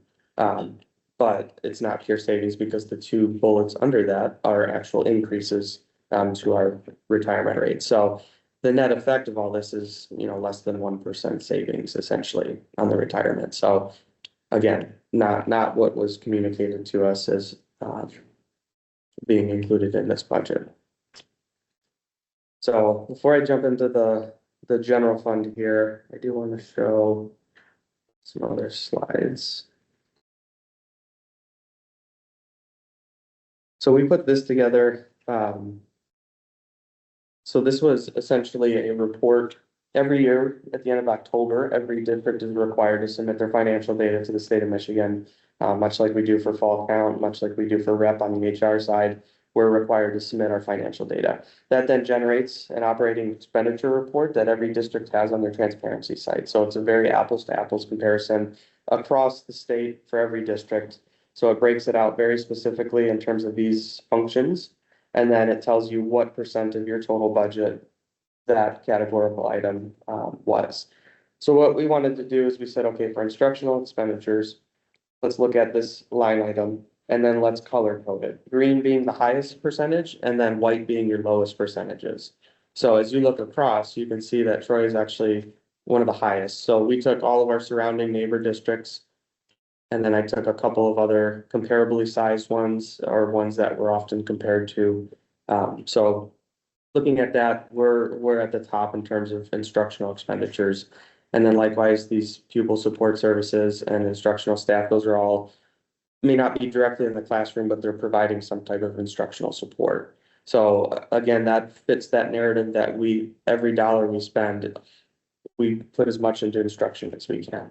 And so I think the numbers in comparing to other districts shows that here.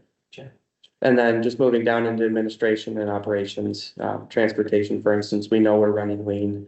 We're almost white on this one, so we're kind of on the low end of our total budget. So again, I think that supports the narrative that we've often communicated that we are very, very lean in our operations for transportation.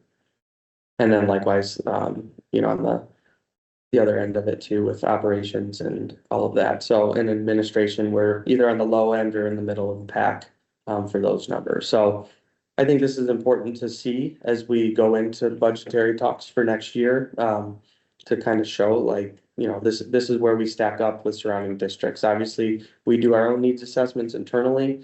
We'll build kind of that data-driven assessment to look at staffing across all departments across the entire district. But we felt like this was a good way to kind of keep us in check, so. Any questions on this one before? I'll make sure this is uploaded too. Yeah, Could you yes, Can I you can't remember if it was uploaded or not. just one moment? I'll upload that.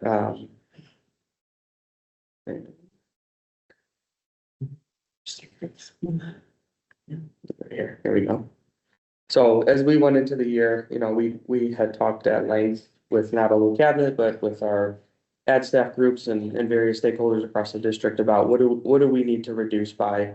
So we tried to do it again through attrition. Obviously, that's the preferred route always is to lower your FTE through attrition. A lot of it is hard to stick to 100% because there's a lot of variables that go into that. You're taking a lot of it at their word that they want to retire or whatever it may be, but that doesn't always come to fruition. So I would say we got just under half of kind of what we were expecting in terms of attrition. So you can see just by group there, it's pretty consistent across the board. But we did know we had to open up a couple of level 4 special ed classrooms this year, just to stay in compliance. So we knew that there would be some added positions there that would kind of eat into our number. So that's kind of like the total salary amount broken out by group, just to give you an idea of how much in total salary we were able to reduce simply through attrition. So, and again, we'll make sure we get these uploaded to the board docs for you guys reference too. So now jumping back into this. So our original budget had us at just under $4 million of use of fund balance, just given all of the things that the state did in terms of the revenue. We're projecting right now right around that $6 million mark.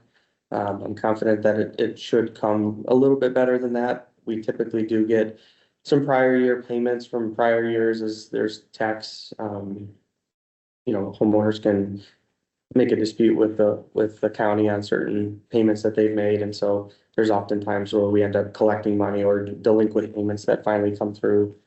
You'll see a few $100,000 more of revenue just from those areas. And then we do have a couple of mid-year retirements that are coming through at the end of this month. So those will be captured in the March adjustment.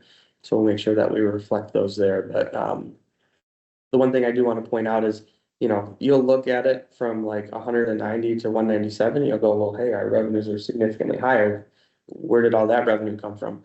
This is how the state handles the MIPSers retirement fund. So we have about $13.8 million that we get in revenue, which is about $5 million higher than last year. But then we also get an invoice a week later and we have to ship that money right back to ORS. So it's a way for the state to say, well, look, we just gave you $5 million more. But we also get an invoice too that sends it to the Office of Retirement Services. So rather than the state sending it right to them, they funnel it through us and then it goes right to them. So that's where it gets a little wonky in terms of, well, I've got $7 million more of revenue, but that's not the case. That's up 7 million more of expense too. So that's where you kind of see the expense bumping up there too. For roughly an equal amount. Yeah, can you stay there for a second? The expenses, do we have an idea how that went up by 9 million? Yeah, so the UAAL expenditures that we have, so that amount is what they invoice. So last year was about 9 million, this year was almost 14 million. So we have to record the revenue and the expense for that, so that's gonna bump up those expenditures. And then, And we weren't able to budget that before? This is the difference between original budget and amendment, right? yeah, we didn't have the state budget when we did the original budget. So they changed that amount dramatically between June and October. So we budgeted kind of what the prior year was, since it was equal revenues and expenses. And then 4 months later, when they passed the budget, that amount was significantly increased. And what we need to pay them has significantly increased compared to what they gave us. It's dollar in, dollar out, so it's the same Okay. amount, yep. So then dollar in and dollar out so it's revenues and expenditure difference should be the same. Yeah, That's that's why you not see the about case. $7-ish million of more revenue and $7-ish million more of expenditure. But there's 9 million more expenditure. That's the 2 million. Yeah, and then, so the difference there is also when we look at kind of where we were targeting, where we wanted attrition to hit, we just fell short of that. So now I have to record what the actual expense is going to be. Okay, so we expected more attrition, which didn't happen. Right. That's what that is. Yes. Okay. And we didn't get the revenue that we anticipated getting from the state. We netted essentially a $550,000 net revenue from the state. We anticipated that revenue being greater than that. Mhm. That's significant. That's 0.5%. Shouldn't that have been in the budget though, already? Well, we anticipated the revenues being greater. Greater than the budget, Yeah. than what we And that's part of budgeted. the problem when you don't get a budget until Okay, the middle of October. You've already started the school year. That's why this First Amendment is so important, because we're truing up what we thought we would get based upon our best guesstimates and what we had heard Yeah. from Lansing. Are the healthcare expenses also in the expenditures? Which one, just regular increases or? Well, the 3% that. Oh, we got yes, hit yes, with. yep. Yeah, so. Yeah, this is updated with the new MIPSers rates. So our system automatically calculates, but that wasn't in the original budget, the right? increase? Because they didn't, those rates are established with the School Aid Act. I see. Oh, So until we get an actual budget, we don't know what those rates are going to be. So how much of that, 2 million, $2+ million in overage is also due to, I guess what I'm interested in is how much is because of the surprises we got and how much of it is really due to, us overestimating our attrition. Mhm. Yeah, so we were around the 2 million mark in terms of actual attrition. We were at about 1.4-ish total, so we were close, maybe a little more than half. So, So about 600,000 of it is attrition, the rest is the healthcare expenses that we get. yeah, that's where, again, they're not gonna tout increasing expenditures on schools, but that's a significant portion to us. Because for a couple of years now, there was talk of lowering that pension UAL rate down 5.75%, which is substantial, you know, on $95 million of total salary. So when you don't see that to come to fruition, and now that's really offset by these other increases, that's the unfortunate part, is that you're told like, hey, these are gonna go down, it's gonna help you dramatically, but then it doesn't actually do that. So now I've gotta increase the total expenditures. And they pushed additional costs back to the employer on top of it. So savings we didn't get anticipated. Well- And then pushing additional costs back onto us. I'm Double assuming whammy.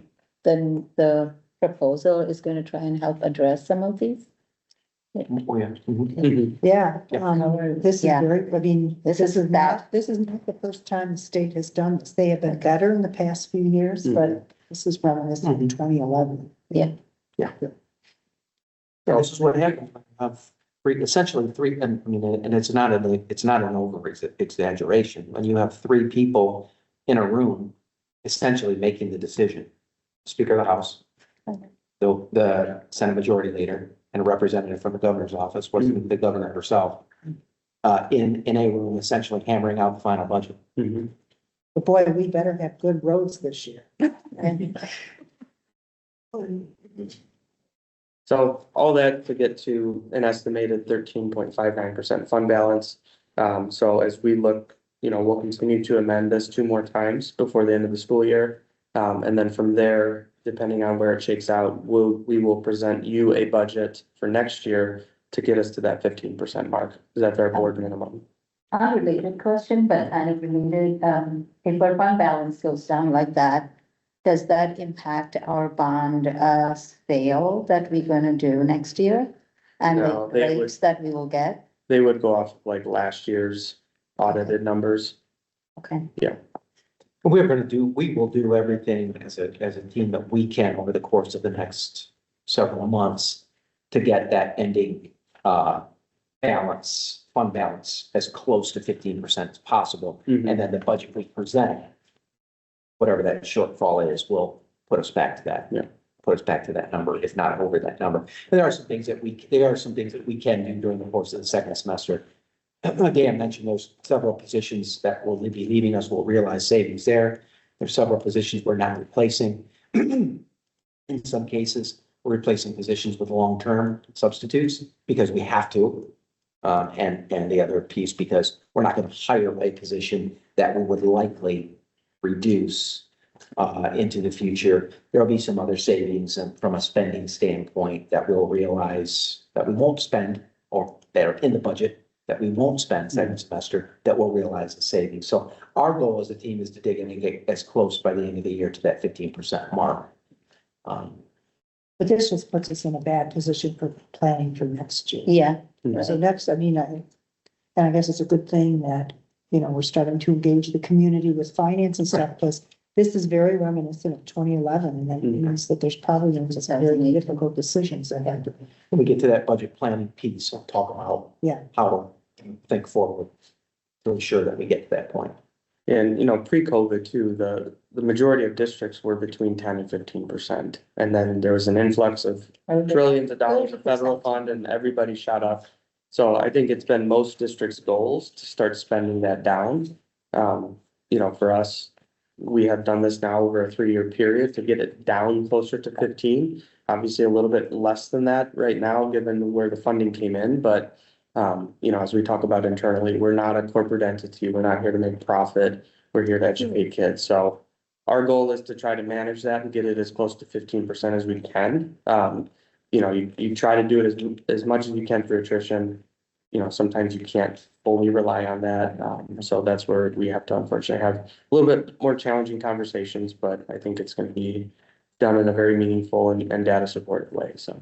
Something tells me we're not gonna be getting a whole lot of money next year. No. Yeah. Budgeting And around whatever 30. money we're gonna get, they're gonna put more and more restrictions on there, more and more waiving of whatever. So So we gotta tighten our belts. Mhm. It's kind of what they're saying. clearly they don't, I mean, our representatives, I don't know that they feel a whole lot of pressure, so. Well, each side was doing this. And they'll just keep doing it, and they'll say, They but blame it was each the other. governor, it was this, and it was that, and then they just wash their hands of it, and then move forward. So just briefly going through some of these other smaller funds. So we do have some money transferring in from some of our other ancillary funds. So we have a community service fund right here that this has our care program in it. And then all of our a blank enrichment. And the expense increases because of higher salaries? Is that- Higher salaries, but we also adjusted a little bit of the transfer amount out of this fund because they were sitting on just over $2 million. So we wanted to try to soften the general fund as much as we can. So we bumped that up a few $100,000 just to start pulling in a little bit from some of these other funds to help us get through this as we have these conversations about staffing. So this was a small lever we had to pull just in case the attrition numbers didn't shake out to what we wanted them to be. So, but outside of those transfers, these funds are doing well. They're typically right around that break They're even point, consistent. or, you know, $100,000 a year of net profit. And consistent year over year. Yes. And us, then that's us maintaining our costs, or that's us really consciously maintaining our fee structures Mhm. without overly inflating those. So the beginning fund balance changed between the original and the amendment because we pulled some money out? Is that what it is? So what happens is when we do an original budget, we're going based off of the final amendment budget. From So- the previous year, But then yes. you have an audit, so then the amendment one captures what the audited final fund balance Okay, was. so there is some That's why there's always discrepancy. a difference, yeah. Okay. Yeah, but it's just a timing issue. I see. So preschool fund, same thing. So this is a fund that has built up a considerable amount of fund balance over the last number of years. So, same thing here. We had opted to increase, the amount of transfer out of this fund just to help, the general fund out. But again, we wanted to make sure we left them with an adequate amount. So they're sitting on about that 25-ish%. Accounting, separate the transfer out as a separate line item instead of. Yeah, being you'll part see of that on like the actual expenditure? resolutions, so there's like an actual transfer line Okay. item, yep. Okay. So the detailed ones that'll be uploaded for next week will have all that.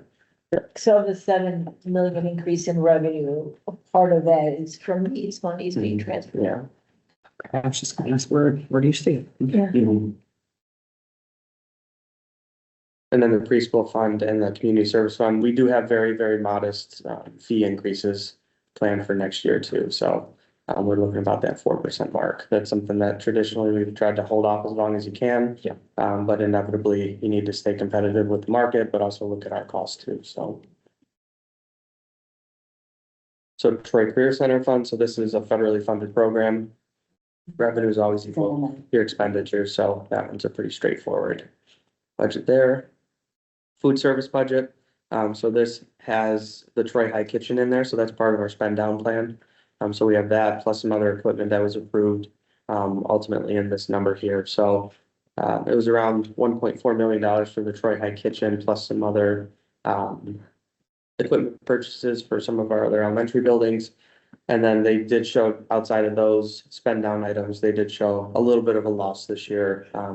But again, that's just based on costs going up and whatever the state of Michigan and federal government are reimbursing us for. So, but again, that leaves them still with a healthy 824,000. Why $2 million less than revenue? A lot of that's just participation. So far, thus far this year, it has been less. Traditionally, we've been in the 58% range. I think we're into the 40s right now. So, Any thoughts? It's been like, 58 itself was bad with free lunches and 40 is even worse. yeah, a lot of it, I started packing my daughter lunch now. I don't know why she just wants a wrap every day instead of school lunch. So, Elementary school, I got feedback recently from elementary school kids. They don't like the food. mhm. So I don't know that we've solved that issue. I have gotten good feedback on the Troy High The Troy High lunches with lunches, the yeah. new lines being put in. I think those are doing well. It would be at some point just to see the participation rate at the different levels. Mhm. Cause it is possible that at the elementary school it's down, but at the high schools, it might be up. Mhm. Especially I think at Troy High, maybe with the new service lines and those, whatever, with their Refill stations. Well, there's like breakfast in here too, Simple right? as that. Yeah. Okay, cause I've heard some like social media feedback about like parents don't know how to sign up Yeah, for breakfast and they have to sign up and it's like not Just as it should be, Mhm. like show up and get food. Right, So we may be losing participation by making our systems too hard to, okay. you I'm gonna remember as a parent seeing this year how to sign up for breakfast. you really. I know when it was new, a couple of years back, there was a really big push, so that might be, I have no recollection of seeing that anywhere. Breakfast is, I would say, the most challenging meal to serve in the sense that each building does it a little bit differently based on the layout of their building and the logistics of getting the kids to the cafeteria and then back to the classroom. Some eat it in the cafeteria real quick and then they go back to the classroom. So it's a coordination challenge of making sure that we But can. is that one you have to sign up for ahead of time or no? Mm, Okay. Except it is, I think, in some places. That's why it's inconsistent. Yeah, and then in terms of, let's try it out on what, something you just said too. I'll come back to it. We'll get those participation numbers. But I mean, I think this is one place because we definitely pull these funds to do a lot of renovations and Mhm. things in the food services, so. It's definitely a place we may not wanna lose the money, so we have to figure out, cause Yeah. 2 million is a lot, The right? Chartwells would want there to be greater. Yeah. It's in their best, it's in their interest as well.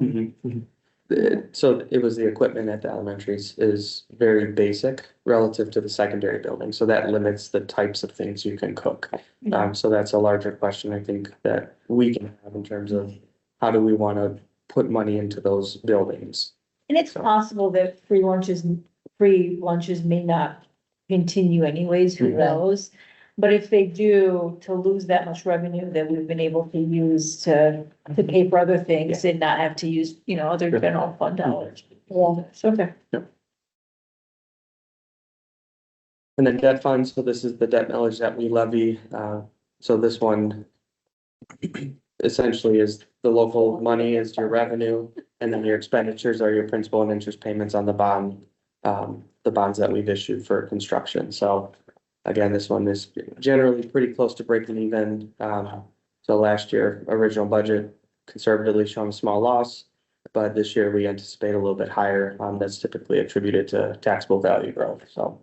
Again, that one ending fund balance of just over 4 million, so that'll help with any massive fluctuations in the taxable market, which would impact all.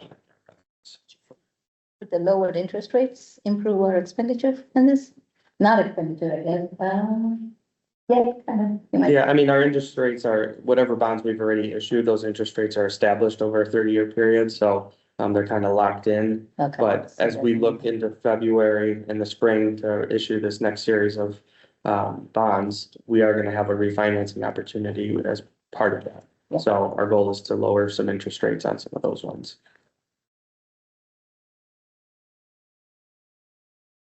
That's all I had just from my end before we jump into budget planning. Is there any questions or anything? Hello, fan. All right, so Are there any plans with, like the various K-12 groups to do some lobbying work ahead of time? yeah, they're really waiting to see what's gonna happen. Right now, there's very little indication that they're not doing anything in Lansing right now for the most part. There's a couple of bills that are moving that, but they're from a budget standpoint, they're really doing nothing at this point. So when it starts to move, both K-12 Alliance and our Oakland County group have been talking some lobby days in Lansing. We do meet monthly with with reps from Oakland County at what we call our legislative breakfast. So we bring them in and we do talk to them about what's going on. A lot of this also is going to depend upon how they're going to go about doing the budget. Yeah, if they're going to go about doing the budget like they did last go round, which was essentially in secret, that's not an we're exaggerating that, then with very few people having input, then it's going to be really difficult for us to impact, because we're just not going to know what's going on. So then the only recourse is gonna be this coming November where all the state reps are Yeah. out for. Or would you have to demand that we need to know? Now, there's a couple of things coming up that I did include as part of the last piece of the budget timeline. We do it the CREC, what's called a CREC, which is a consensus revenue committee, is going to meet on Monday or Tuesday, that's the 20th, so it's Tuesday, a week from today. They will meet. That's the first time that we'll have a sense for what the revenues are looking like. The early indications would suggest the school aid revenues up about $500 million. That's not unusual, in particular coming off of the holidays because of sales tax. Yeah. So that's not unusual. But it's the general fund, because it's the general fund that's really the key, because if the general fund is down, then we know that they flow They will push the money there. aid into general fund in order to, and some of this is also Cover the looking other at expenses. the gubernatorial candidates and their kind of where their angle is in terms of their focus on school funding, even though that's not going to have an impact on the next budget, but it gives us some indication as to what we're going to see forward. We do anticipate seeing the governor's budget early February. So that's the first indication of what her priorities are going to be from a funding standpoint. I think we can guess that early literacy is going to be a foundational component of that budget, which would come as no surprise. That's probably a good thing. What other priorities are out there, we just don't know yet. So we're going to have to wait and see, but we are watching that closely. So that's part of our strategy moving forward. If we go into, the first slide was just really a summary of the great news that Dan just provided. I just did an overview of all the things that Dan just said are there. It's a bait and switch, really, is what it was. It's a shell game that Lansing played, and they came out and said it was a historical budget. It was not a historical budget. It was a historical fleecing of public education, I think is what I would say. And not to mention the fact that we don't know what the impact of the $1.6 billion coming out of school aid to fund roads, because the promise of 1.4, excuse me, the $1.4 billion coming out of school aid to fund roads there was a promise that it would be backfilled. But they still haven't told us what that backfill is going to be. So, that's a way to see as well. So we'll see. Inflation remains about around that 3%. There was a bit of good news, I think, just recently about inflation here in Michigan in particular, or unemployment, at least here in Michigan, seems to have leveled out a little bit. So we'll see what that means. But we do know that our costs will continue to rise. Daniel, the next one. So we as a group put together what we think are from a priority standpoint, some talking points. As was discussed earlier today, securing our expenditure, our obligations into the future through 2029-30, we think is a solid, not only just a priority, but it makes sense. So that we can identify what our obligations are going to be. We can better budget. We can begin putting together some 3-year forecasting when we know what our obligations are going to be. That's helpful as we think about some turbulence over the course of the next couple of years. The labor stability and so forth that provides us during these stable times is good, and that so labor peace and labor stability, right? So knowing that folks are going to be here for that period of time is important for us. The second piece, we'll talk a little bit more about that, but really leaning into a data-driven alignment around how we support students. Back to Dan's comment earlier about, or the graph that he showed earlier about where we spend our money. I mean, we're amongst the tops in the county. We are the highest in the county and amongst our peers in terms of keeping money in the classroom. We want to continue to do that, but when you look at that plus other support services, all of our money really the vast majority of our money goes to supporting students. So when you see our ratio, which I'm going to hand out here in just a moment, you saw a little bit of it. I've got a more fully fleshed out document to share with you. You'll see that there's significant amount of FTE across our district that is directly related to supporting students, whether they be special education students, EL students, and or our interventionists across the district. So a significant amount of revenue is tied up in those FTE. And that's, from my perspective, where it should be. It goes to support students, but there's a give and a take with respect to that. And when we start talking about reductions, where we reduce one area is going to have an impact in another area. There's just we're getting to that point where there's really very little, there's very little fat yet to cut. We're getting close. We're into muscle now, unfortunately, and so forth. And that leads really to that last piece. And we will continue to look at reductions through attrition, but I do think we have to be honest with the fact that as we have attempted to do this through attrition, and we'll continue to do so, there comes a point in time where you can't do that any longer, and difficult decisions need to be made. And I think we're quickly headed to that point where we'll be talking more about reduction in force through other means, not other than attrition. Or stay away from the L word, but that's something that we have to be conscious of as we think forward. Just again, why I think knowing our obligations moving forward are really helpful for us from a strategic budgeting standpoint, but also from a strategic planning standpoint. And all of this conversation is also through the lens of strategic planning, knowing that the board and our team will engage in strategic planning into the near future. We want to know what resources we have to work with as we think about prioritizing goals district-wide. Does that make sense? That's okay. And then, all right, so staffing ratio. So we have utilized ratios internally as a group. So when we look at, okay, so how much FTE do we provide? How much FTE do we have assigned to students, and where are they assigned, right?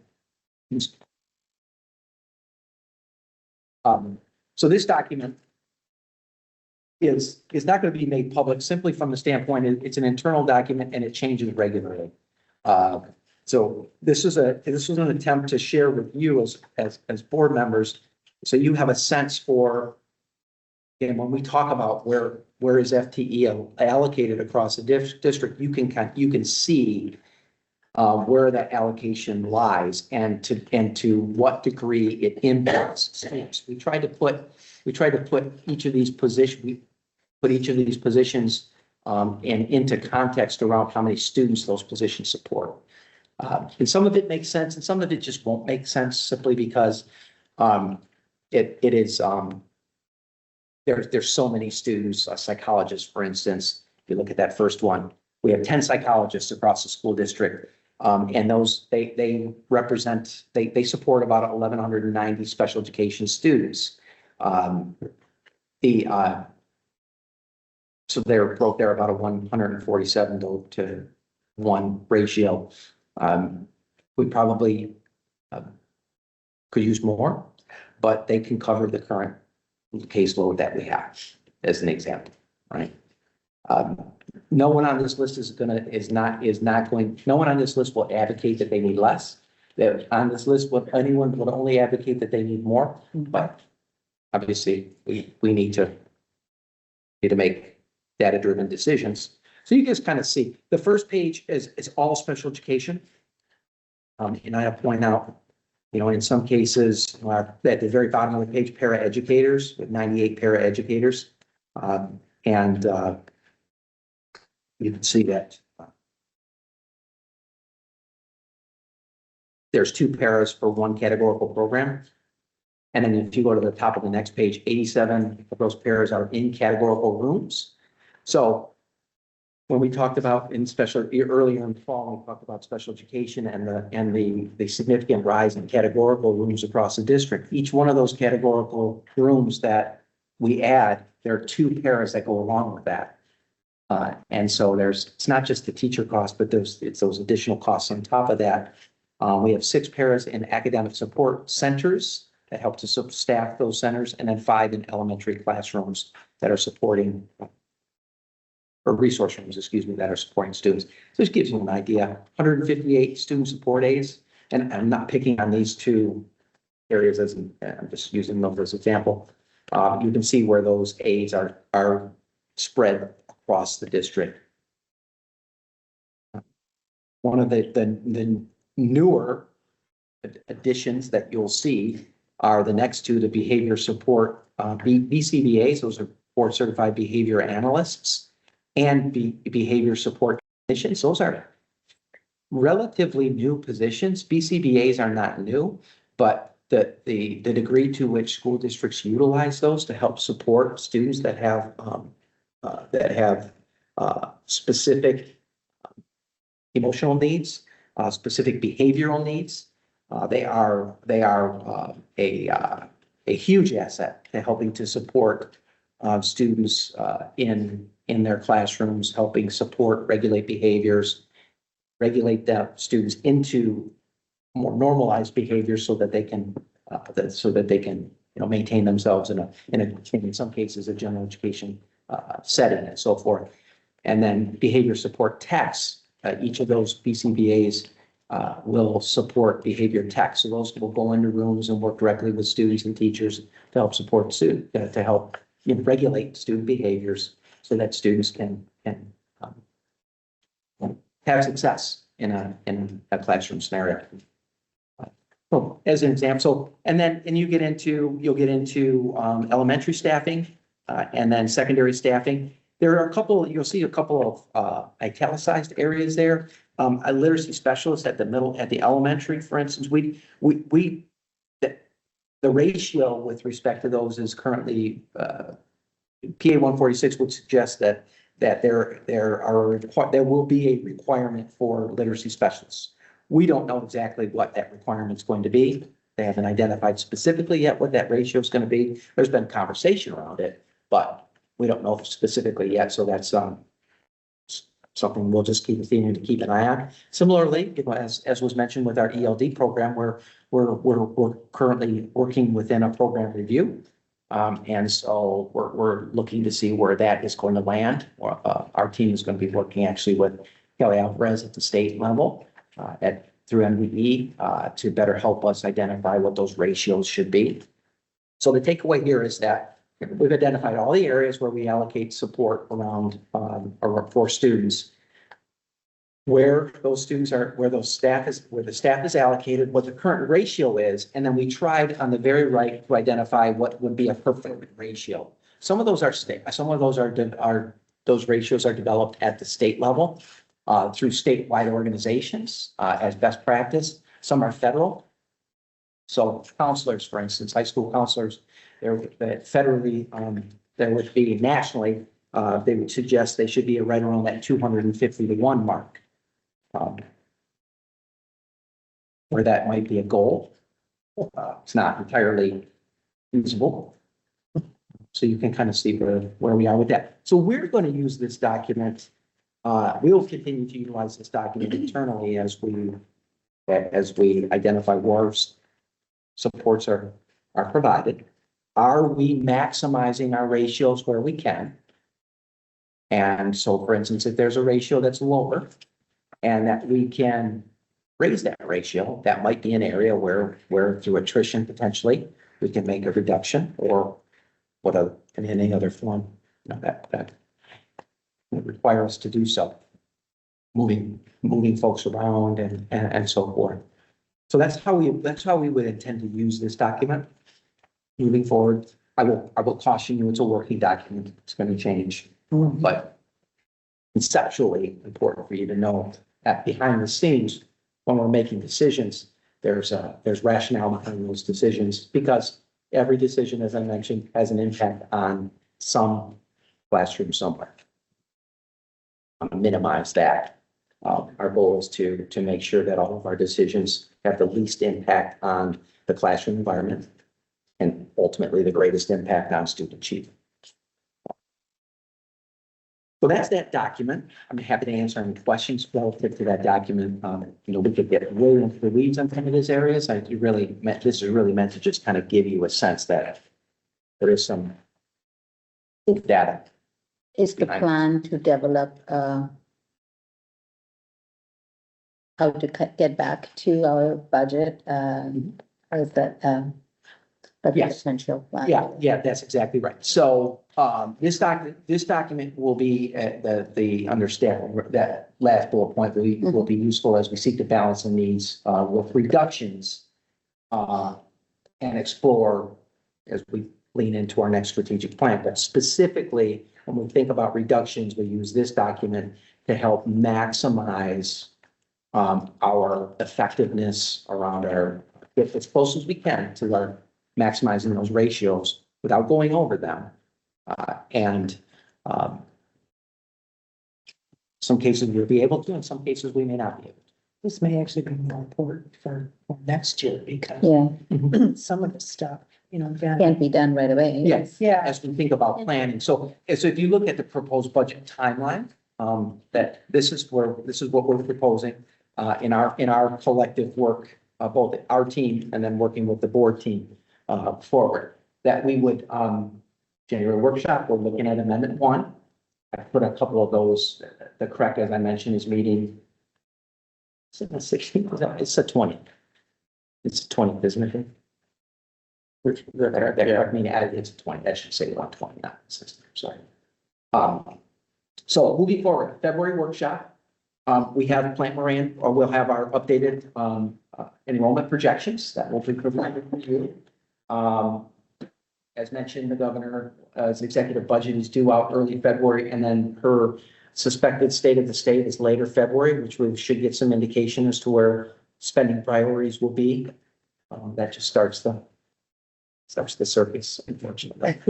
And then March, we're currently scheduled to come together in March. If possible in March, we'll have a second amendment. Dan will bring a second amendment similar to this, where we'll have honed in further what we know to be costs and any additional revenues that we've received by that point. And then we will review, and at that point, with working with the board, we will review what we would anticipate being assumptions moving forward. Those assumptions being, what should we assume for revenue around enrollment? What might we cautiously identify as an assumption around per pupil? It's going to be really difficult for us to zero in on at that point, but we're going to take our best together. We'll take our best stab at that.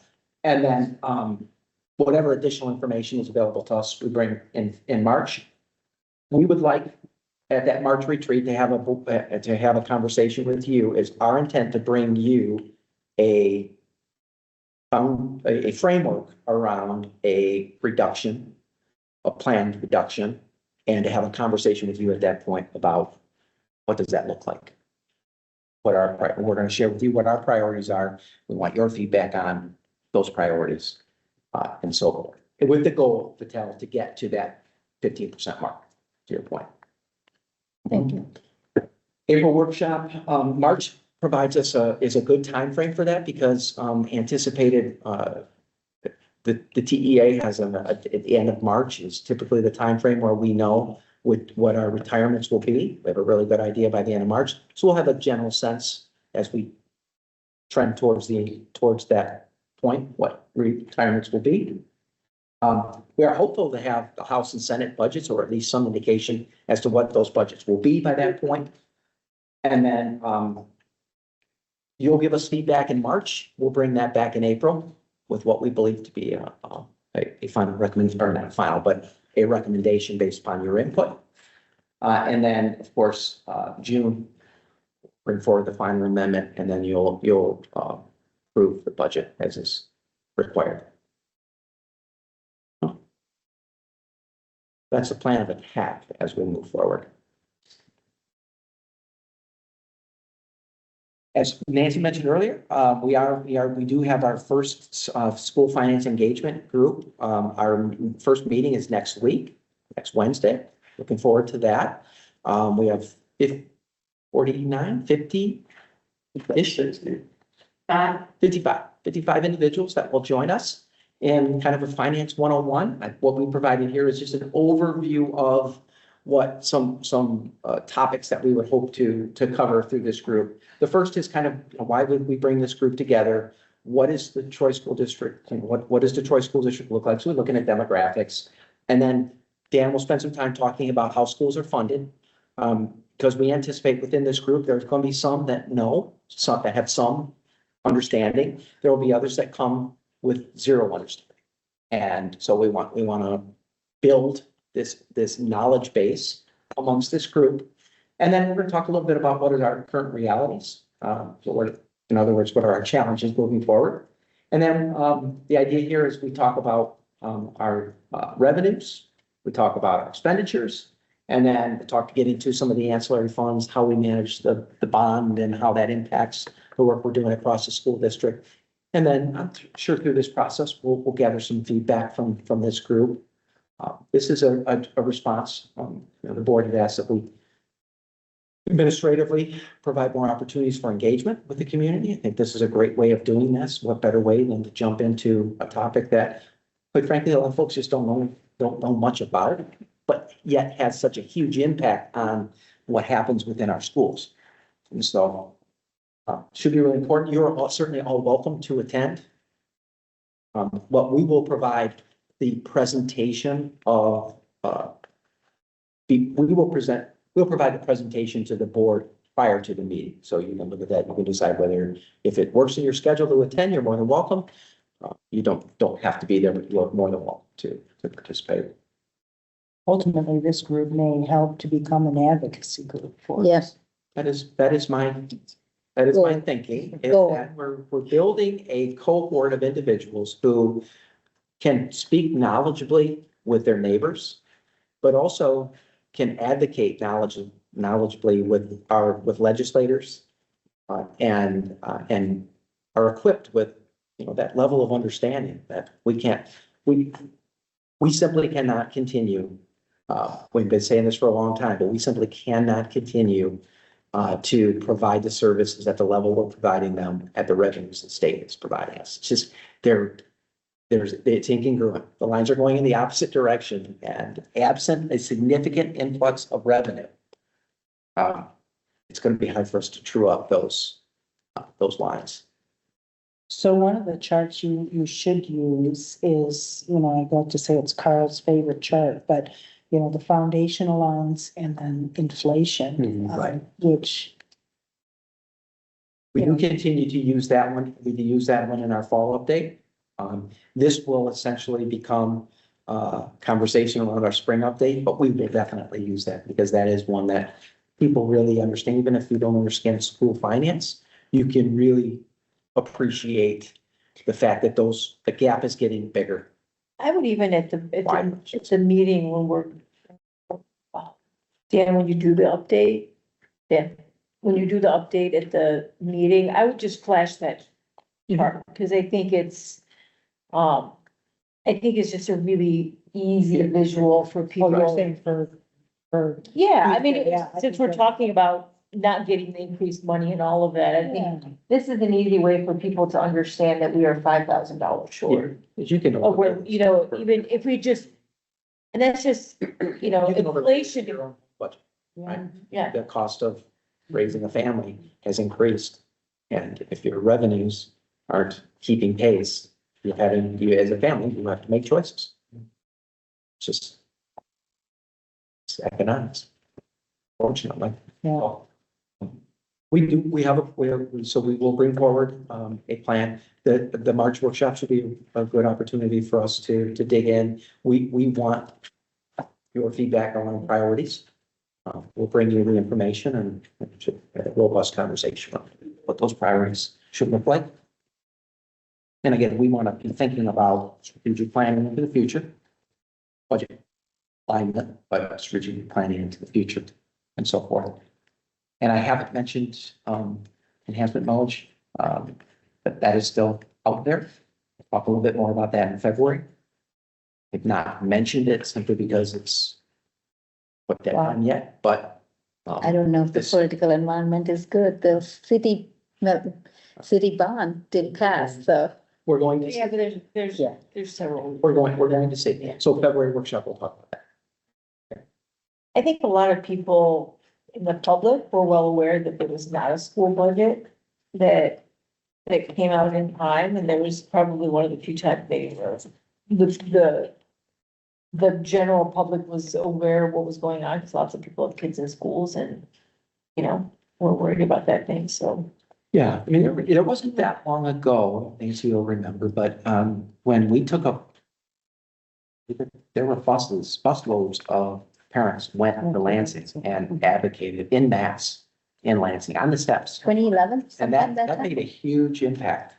Thinking back to them when that occurred, that made a huge Well, it impact. was after 2011 was devastating. Yeah, the really bad times, That yeah. was the $11 million reduction. Yeah, And we've been And then- clawing our way in back. $2011. And then that's the difference. Dan, one thing I think that would be helpful, because, you know, it's good for us to be talking about mixers and PA 147, whatever, but when we take this, you know, to our board meeting next week, and then even in the finance, if we could take, you know, some of the questions that were being asked, that you take that almost 2 point something million um, increase in expenditures. Or I actually deficit, I guess.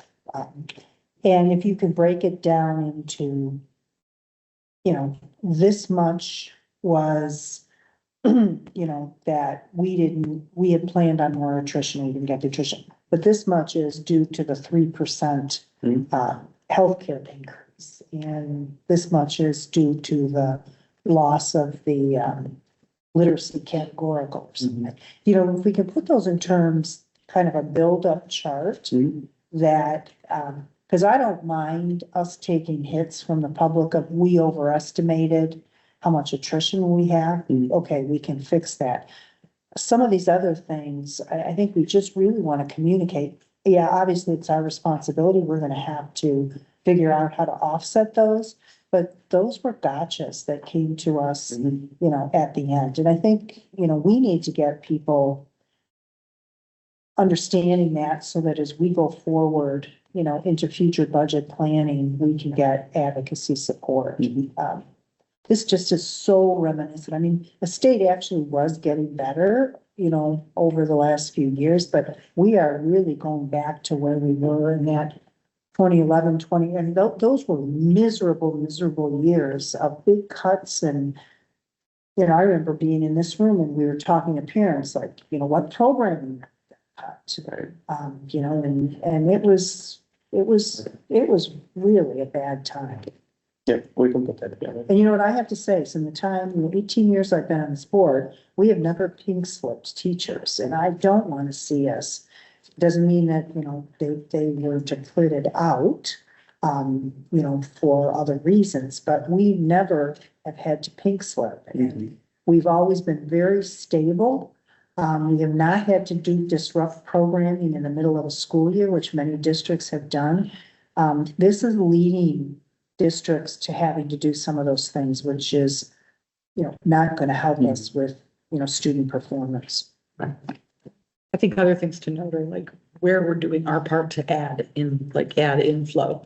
Like what competitive grants are we applying for and taking and using to be like, hey, we didn't just like pass on money, because that is not a good optic either. So as we move forward.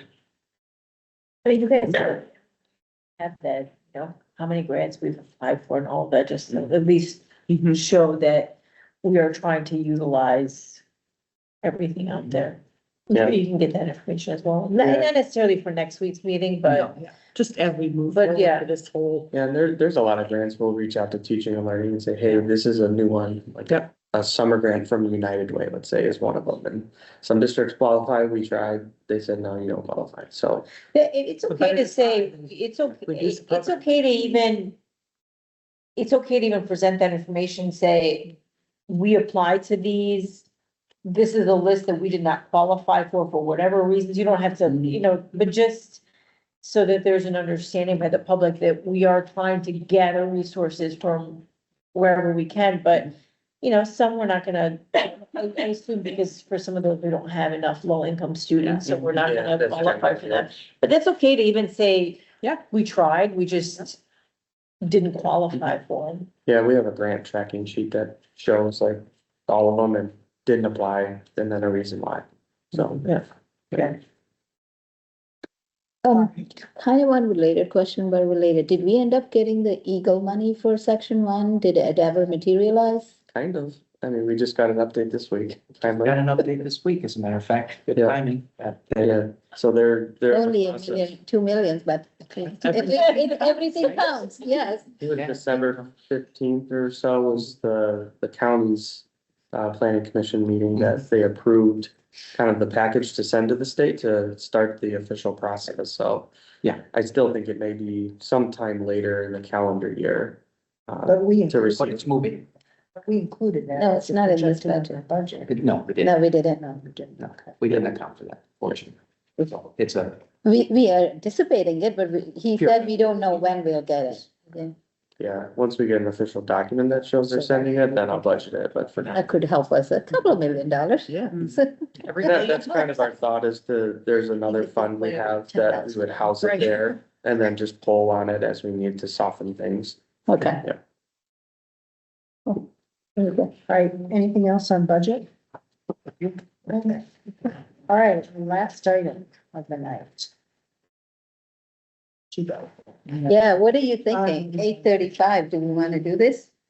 Well, let me tell you what we were thinking about doing, and you tell us. I mean, I don't know that any workshop is gonna get better. Okay. But we always have the option of adding something, if we want.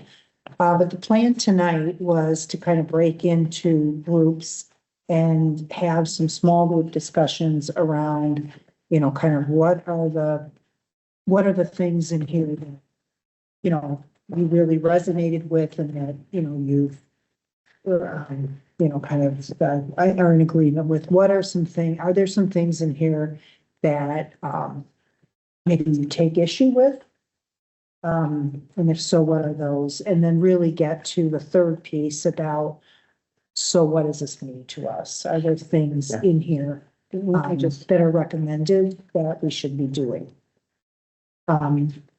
so one thing we could do, Nancy, would be, because I had written all the things that you just said, we could ask, leave this to board members and then reflect on your own and then bring that back to the next meeting. That might be more, And yeah, then- maybe, Then yeah, we can kind of hit the ground running with, save the meeting time. this is what. Yeah. Okay. Okay. Yeah. I don't know that I thought, you know, I make notes and bring up comments, but not in Trying the to talk structure. about This would give, this would give folks a chance to just kind of reflect. And actually, if, you know, you are inclined to take some notes and want to start, you know, kind of sharing it. We could. Through collect- email. Yeah, we can Okay. collect that. Compile. Yeah, and kind of compile it for what people think. Thank you. But one of the things that, for new board members that, you probably aren't aware of is that we do a board self-assessment, but we did not do one. You know, 2024, obviously, we had new members coming on board, you know, starting at the beginning of the year. You know, the old board sort of disintegrated a little bit. And so technically, we would have done a board assessment, a self-assessment at this meeting. Sometimes we did it in December, sometimes in January. So given, you know, the fact that it really, you know, we want to have our new board members have an opportunity to at least, you know, get a year under their belt. My recommendation would be that we look at the workshop calendar and maybe after we have this discussion, we find a spring workshop that isn't overly loaded to do that board self-assessment. And we should pass out maybe to all, yeah, so we'll have Judy. It was the board self-assessment that we do was kind of based on, was modeled after components of this. So that doesn't mean we can't change it if, you know, if we talk about this, but so that's probably a good thing to send out to people in conjunction with these topics.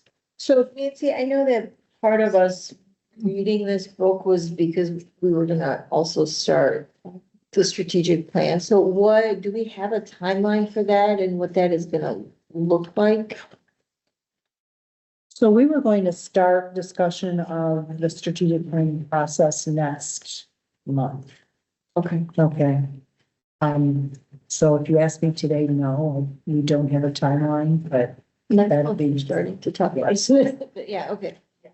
this was sort of, intended to be sort of background information in terms of, the role of governance, the, key pillars, that allow a board to, get into strategic discussion.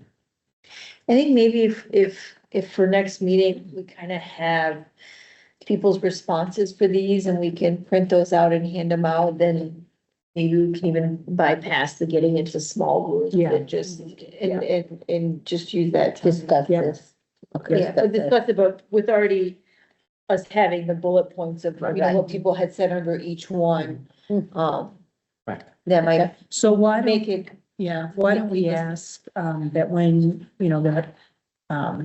if we can all kind of put our notes down on this, and then I guess I would ask to send it in to Judy to just, Okay. because we don't want to get into an exact violations, we could just compile this for us. we can compile it and we don't necessarily, we don't need to see it ahead of time. Yeah, we don't need to just share have it with where each we other. can- Well, it can go in the board packet. Okay. Yeah, She can compile it and do it in the board packet. Just to be clear, you want us to type up our responses in our own Google Doc, or she's gonna make one, or? You can just, yes, I don't. she'll put it together. So, Yeah. okay, Yeah. okay. just Say send there'll your be- word, there'll be seven of us. Send my- Yeah. Got it. send your Yeah. word doc, she will put it in the Google Docs with all of it together. Okay. Yeah, and she can do it by. It's only seven of us. All right.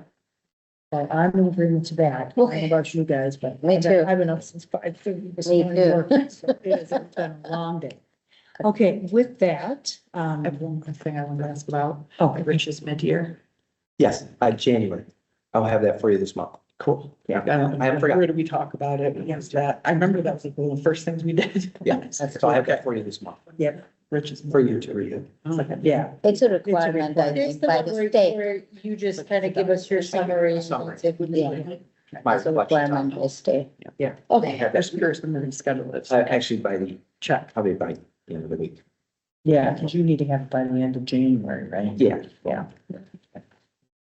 All right. going fast. On to the So we're starting the retreat at 9, is that right, on Saturday? Or is that the time frame for the retreat? Whatever time you want. So I have a basketball game that I'm coaching at 8 AM. I booked it as early as I, so I may be here at like any time. Or is there a possibility to change the day? I was going to ask that. Make it the next Saturday Oh, I can't. of March? No, you can't. No, Okay. Good. That's all I'm about. Or any other Saturday. in March. So just miss out on the donuts. Okay. I'll take this. Are you not able to come or? or is it- I have an engagement, but I don't know the time for that. That's the problem. And that right now it is that whole day. I mean, I Right don't think away. we would be done, we would attempt to be done. And by 11, I Yeah. usually, I know that, so I can try and ask that engagement if they can put me in the later part, but I don't know how that will work, but let's see. Yeah, I can do What date is it? March 7th, Saturday. okay. Could it go up a week? February 29th. 28, 20? That works for me. Should be okay too. I'm just offering to, I can do all of those, so whatever, basketball might be less complicated. I'm open the 28th. Okay, we can ask Judy to do the Google poll and then we You can, just can. we can decide the 28th if that's needed. Okay, I'm All good right, with that. sounds good. Okay. We need Dan, so. he's kind of- Dan, are you free 28th? Yeah, yeah, trips in Long Lake at my house. We don't mind coming to your house. Lots of donuts. And we can bring food too. The food. So any other roundtable? No, that's. Nina? Are we, for the 31A funds, do we have any information, on what those amounts will be? It's on 1.86, For 31AA, 196. 196. So, It went up a little bit because some districts did opt out, so. okay, are we gonna do anything at the meeting to put that on the record? I had referenced to Amina, the fact that we can, because the timing on that was so wonky, we can pass a resolution on the 20th that would essentially voice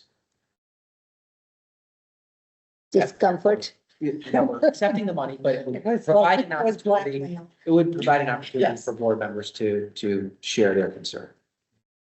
And put that concern on record. And I think that's a valid. Yeah, I mean, I'm gonna put it on the record anyways, whether it's But a it formal also- or not formal, but that's a.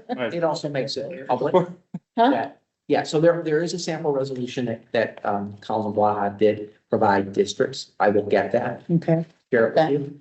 I think it's fair because this is, to me, something that's very significant, in terms of rights that we're waiving, so, it just seems like it should be something that should be in the public record. Sure. Yeah. No, I think that's fair. Well, and I think, as I think about my remarks, again, it's blackmail. It's really a poor, it's poor government. We just read the governance, it was poor governance. Yeah, no, it's, Yeah. Yep, so, Owen. did you have anything else? yeah, I had, I know there was some communication that went out to, the community for the reading curriculum. Mhm. So, this is just me at the onset saying, and I said this in the last couple meetings last year. I am gonna, from now on, I wanna know what we're gaining, what we're losing. From the email, it's my understanding that we're just gonna choose something that's on the list. I suspect a part of that also means that we might be losing something that's maybe great in our programming. So I would like to know, if we are going to what I imagine is probably gonna be much more prescribed. And maybe I'm wrong in repetitive nature. I wanna make sure that in trying to meet certain needs that we need to meet, that we are not losing something else, right? So, right, and to me, that losing something else may be more free time in reading and choice and some of those things. I always, and I know I'm not an expert, right, in literacy. My general philosophy in life is things typically are not all good or all bad, right? That there are things that we do that are positive and that are negative and that need to be fixed. And by fixing them, I want to make sure that we are not losing the things that have been positive. So, our ELA scores for the last cohort of third graders was pretty good. So that means that what we were doing was not all bad. I do understand that there are students whose needs we are not meeting. So I just want to make sure that, so that's gonna be my question. And I don't know, I don't know what those answers are, but I want to know what is the good and the bad of what we would be bringing in and what we would be leaving behind, and if there's a way to mitigate, right, some of those. I think the importance is if we have a well-developed process that asks those questions in a meaningful way, and provides answers. I think I think we will have that. I know that David and his team are working on a process that is going to be robust, And we're talking about that next. next month, right, February. About the, but even before we get into the process, I mean, this was my way of, I think it's fair. yeah, to say, I want to know what is it that we're losing, because I think in some of the curricular changes we're making, there's even with the math, right? And I said this publicly at the time. Gaining deeper knowledge, maybe losing some fluency, right? There is, so, when we're doing a science curriculum that no longer has a textbook that needs to be read, we're losing the reading part. So so I fully I want us to be very honest and say, this is what we would lose, and this is how we're gonna try to mitigate it and address it, yeah. Fair enough. Okay. I, completely unrelated to any of this. So in December, a bunch of us have gone to the OCSBA presentation. SEMCOG, which is Southeast Michigan Council of Governments, apparently, gave a nice presentation in there about trends, population trends, student trends, enrollment trends. One thing that extremely surprised me in their presentation was, of course, our student enrollment is reducing, the number of students are reducing. And they showed the data for Oakland County, Oakland schools. One of the things that surprised me was, yes, there is a 10% reduction in our enrollment, in the public school enrollment in Oakland schools over the past 15 years. But if you look closely, almost the entire 10% was taken by charter schools, private schools, and homeschools. It wasn't truly reduction in population, but it was more the schools of choices that took it. I understand this is entire Oakland schools, and I even asked the SEMCOG guys if they can give us something with troll scores, which they gave me a spreadsheet, which I couldn't understand. So I reached out to them, and I'm still working with them to try and get it. Though, I mean, they said they got all this data from public records and public information, but it begs to think, to understand if we should do a study ourselves to see, is our student population reduction truly because of reduced population, or are there other things that are really causing it? And it may help us with the budget too. So I just wanted to put it out to see if there's anything we can do with that. I mean, we do, Plant Moran does, Say we they can do inquire. in each one of those, they market share. say, They do, yeah, they do our, We can inquire with them to see if that's something they have the capability of doing, because they Okay. do pay for that, They Regular provide system. the- but they provided that information to us in the past about the number of students in Troy who attend private schools and year over year, Mhm. how many of the students we're capturing, so we. yeah, maybe we don't have that. I can just see if they can remember. elaborate on Maybe that they- number. I remember, it's, we've Okay. had it. in the Because again, this is the entire Oakland County, it's not our district, and it may end up being that our district is fine. Mhm. And it's not because of, going to other districts. Around 8%, I think, last I heard from Plant Right Moran. around 29. So, Birth rates are falling, that's a. Oh, no, that's a- so they did show that, actually, the data showed that the population of Oakland County is actually increasing. Yeah. Which was a But surprise. that's not, but that's not. Yes, that's not necessarily from births, you're right. But I think you should call it migration. yeah, she said migration, Inward. inward migration was causing the increase in Very Oakland Very County. small. Very small percentage. Oakland is one of those that's actually going up slightly, Yes, but it's very small. exactly. But she did say the student ages school-going students ages 5 to 17 has been reducing. So there is a population increase, but not the school-going kids. So I guess Yeah, they're not. nationally, the shift Yeah. away from People public just aren't schools having Yeah. after the pandemic. There was a marked shift after the pandemic, during and then immediately after, and public schools across the United States have not recovered yet. Great.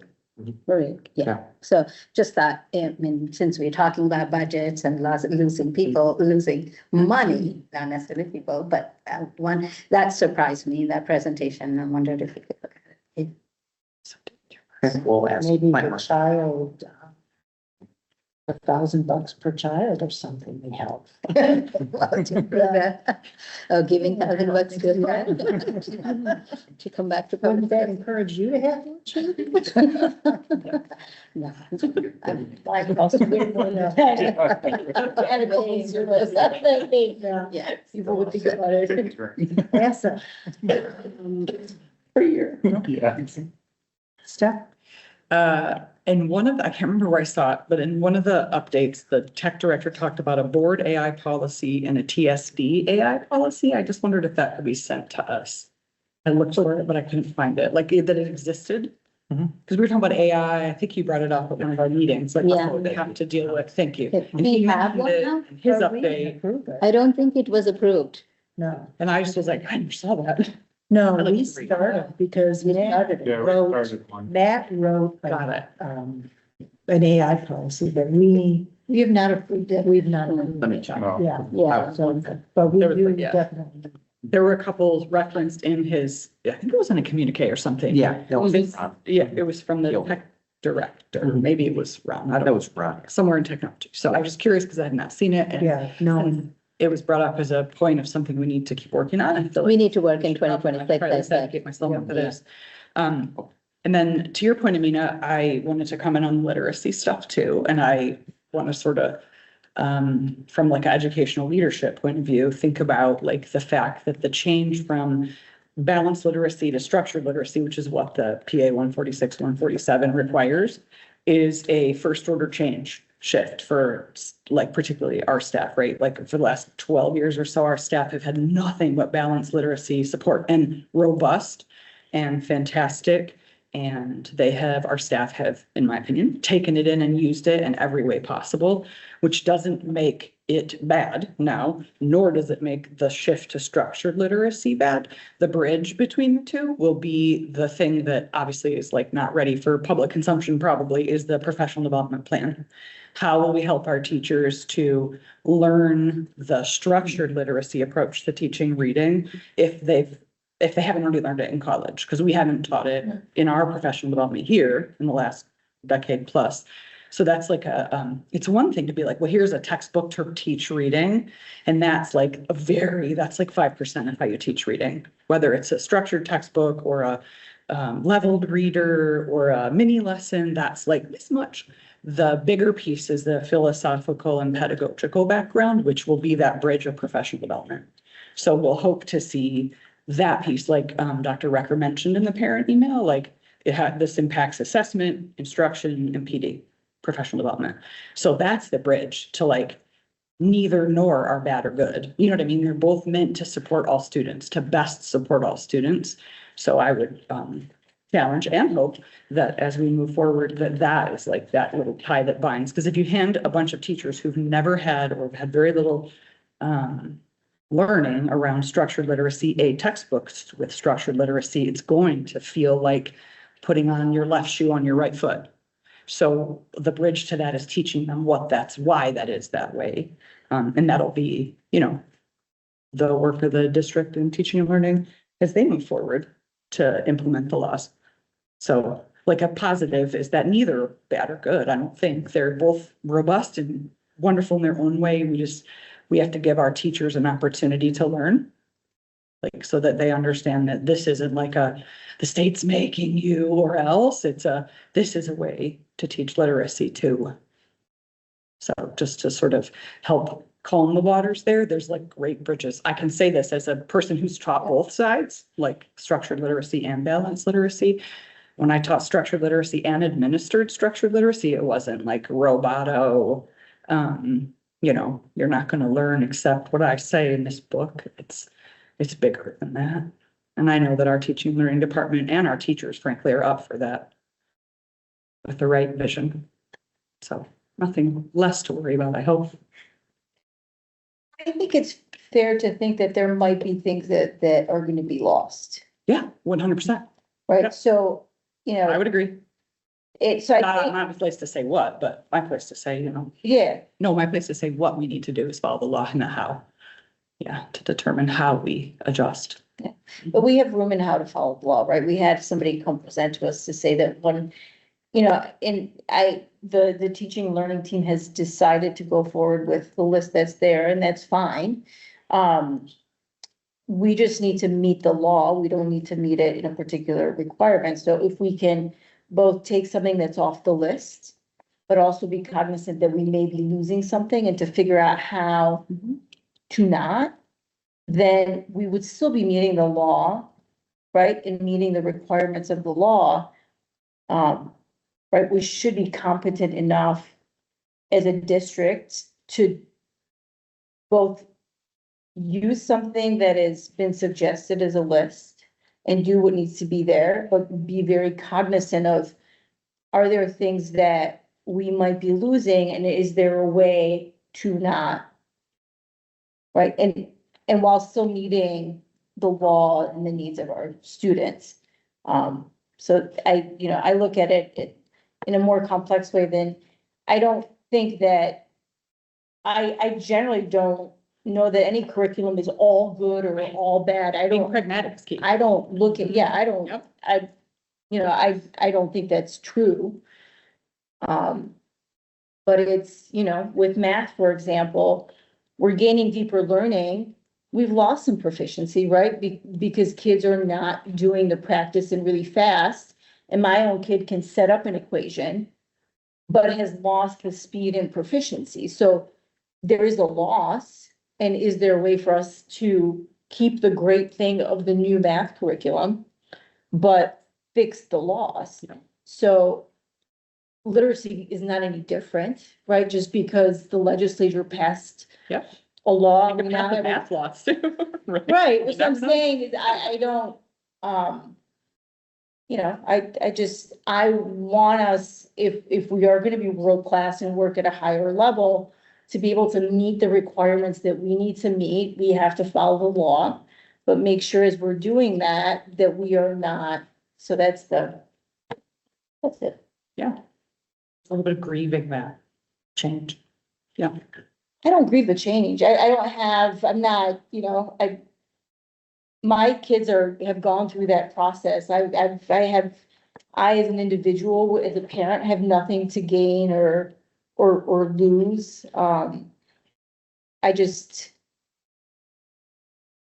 We need to, the state gives us a list, but I think my expectations of us are as a district is for us to function here and to try to function at the highest possible level.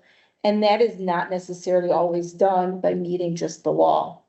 That's not how I I think this look at is- things in general, yeah. This is an example of a yes and. Yeah. Yes, Yeah. we can Yeah. meet the requirements of the law, and we can continue to do those things that, Make us world-class. Yeah, and there will be some additions to what we're currently doing that will fill holes, likely, will help to support, will be maybe needed changes, welcome changes. And the great work that's occurred doesn't just stop and get thrown out. It too can continue. It might look a little bit different, but we want to make sure we're not abandoning good things that we're doing. I would agree with that. Yeah. And yes, we can still comply at the highest levels. I suspect our curriculum is going to, humble opinions, our curriculum is going to look different. We're going to continue to do it better than anyone else. Mhm. And that, from our perspective, as we work with teachers, is although there's a shift, we can embrace that shift with the mindset that we're going to do that better than anyone else. And at the end of the day, our kids will benefit from that. Yeah. Right now. well said. I like that, yes, and. Yes, me too. With that, and I circled this. So Audra, I think she was having some trouble, then she started feeling gross. She Yeah. logged off. Yes, good thing she didn't come then. Yes, actually.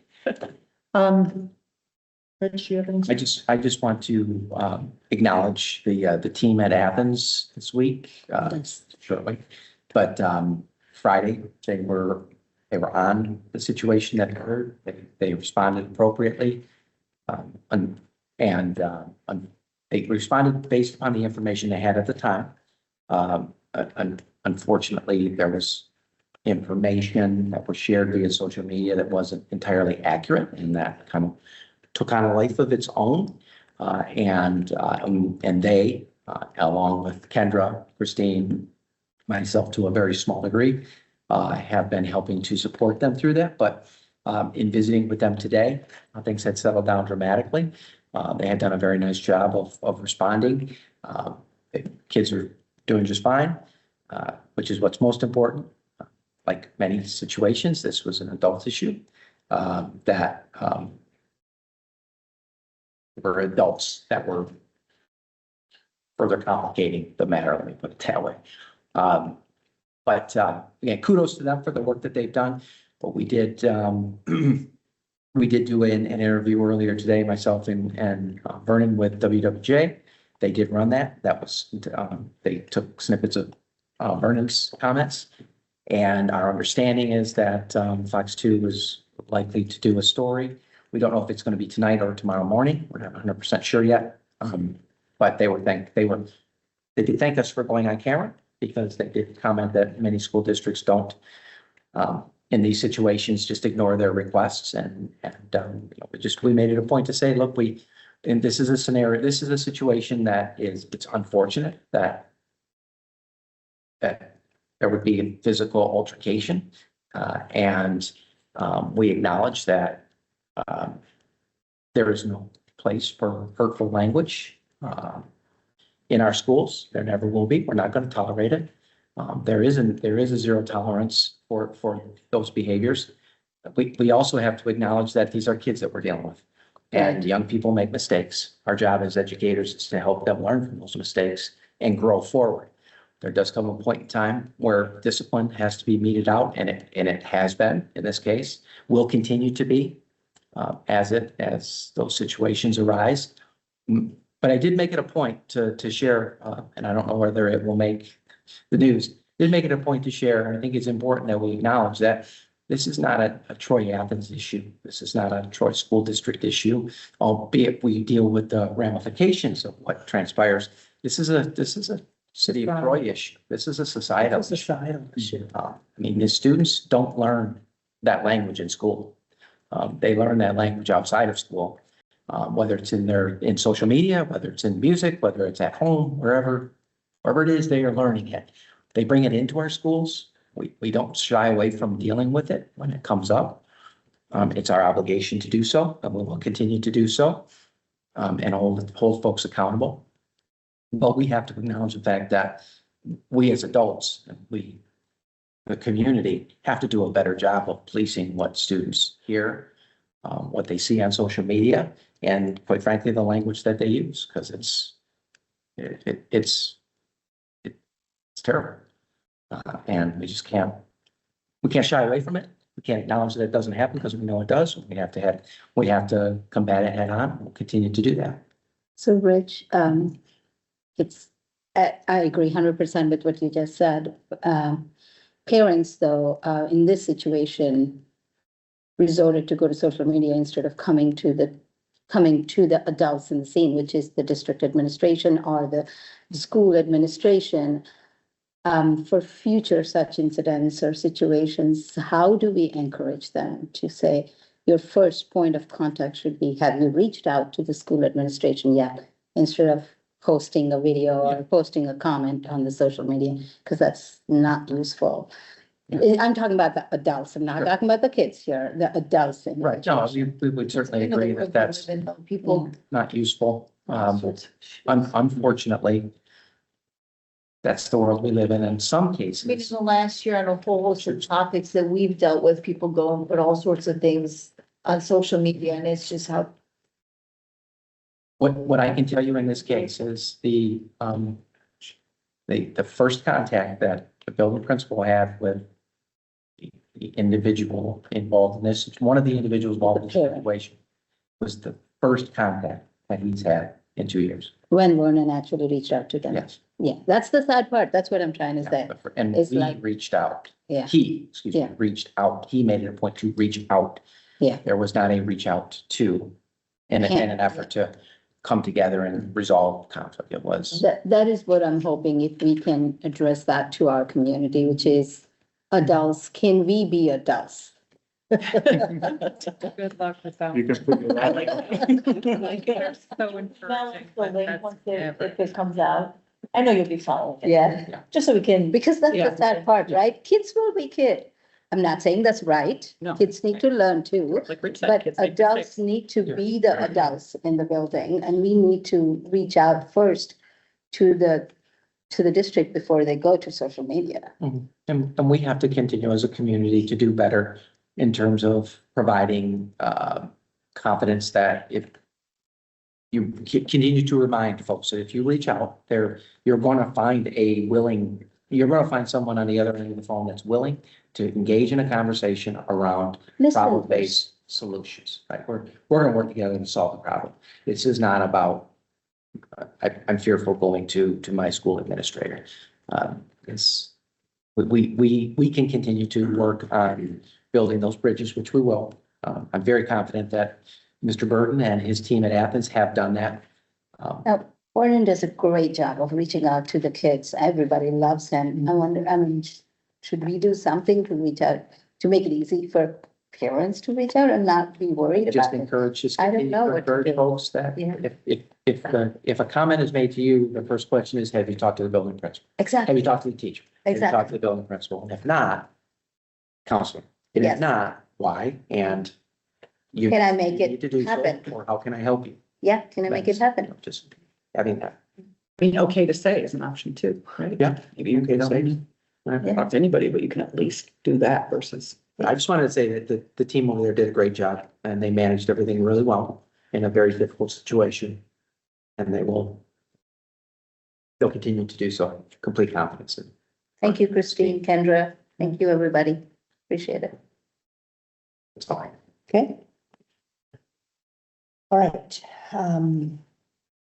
let me just make one comment, because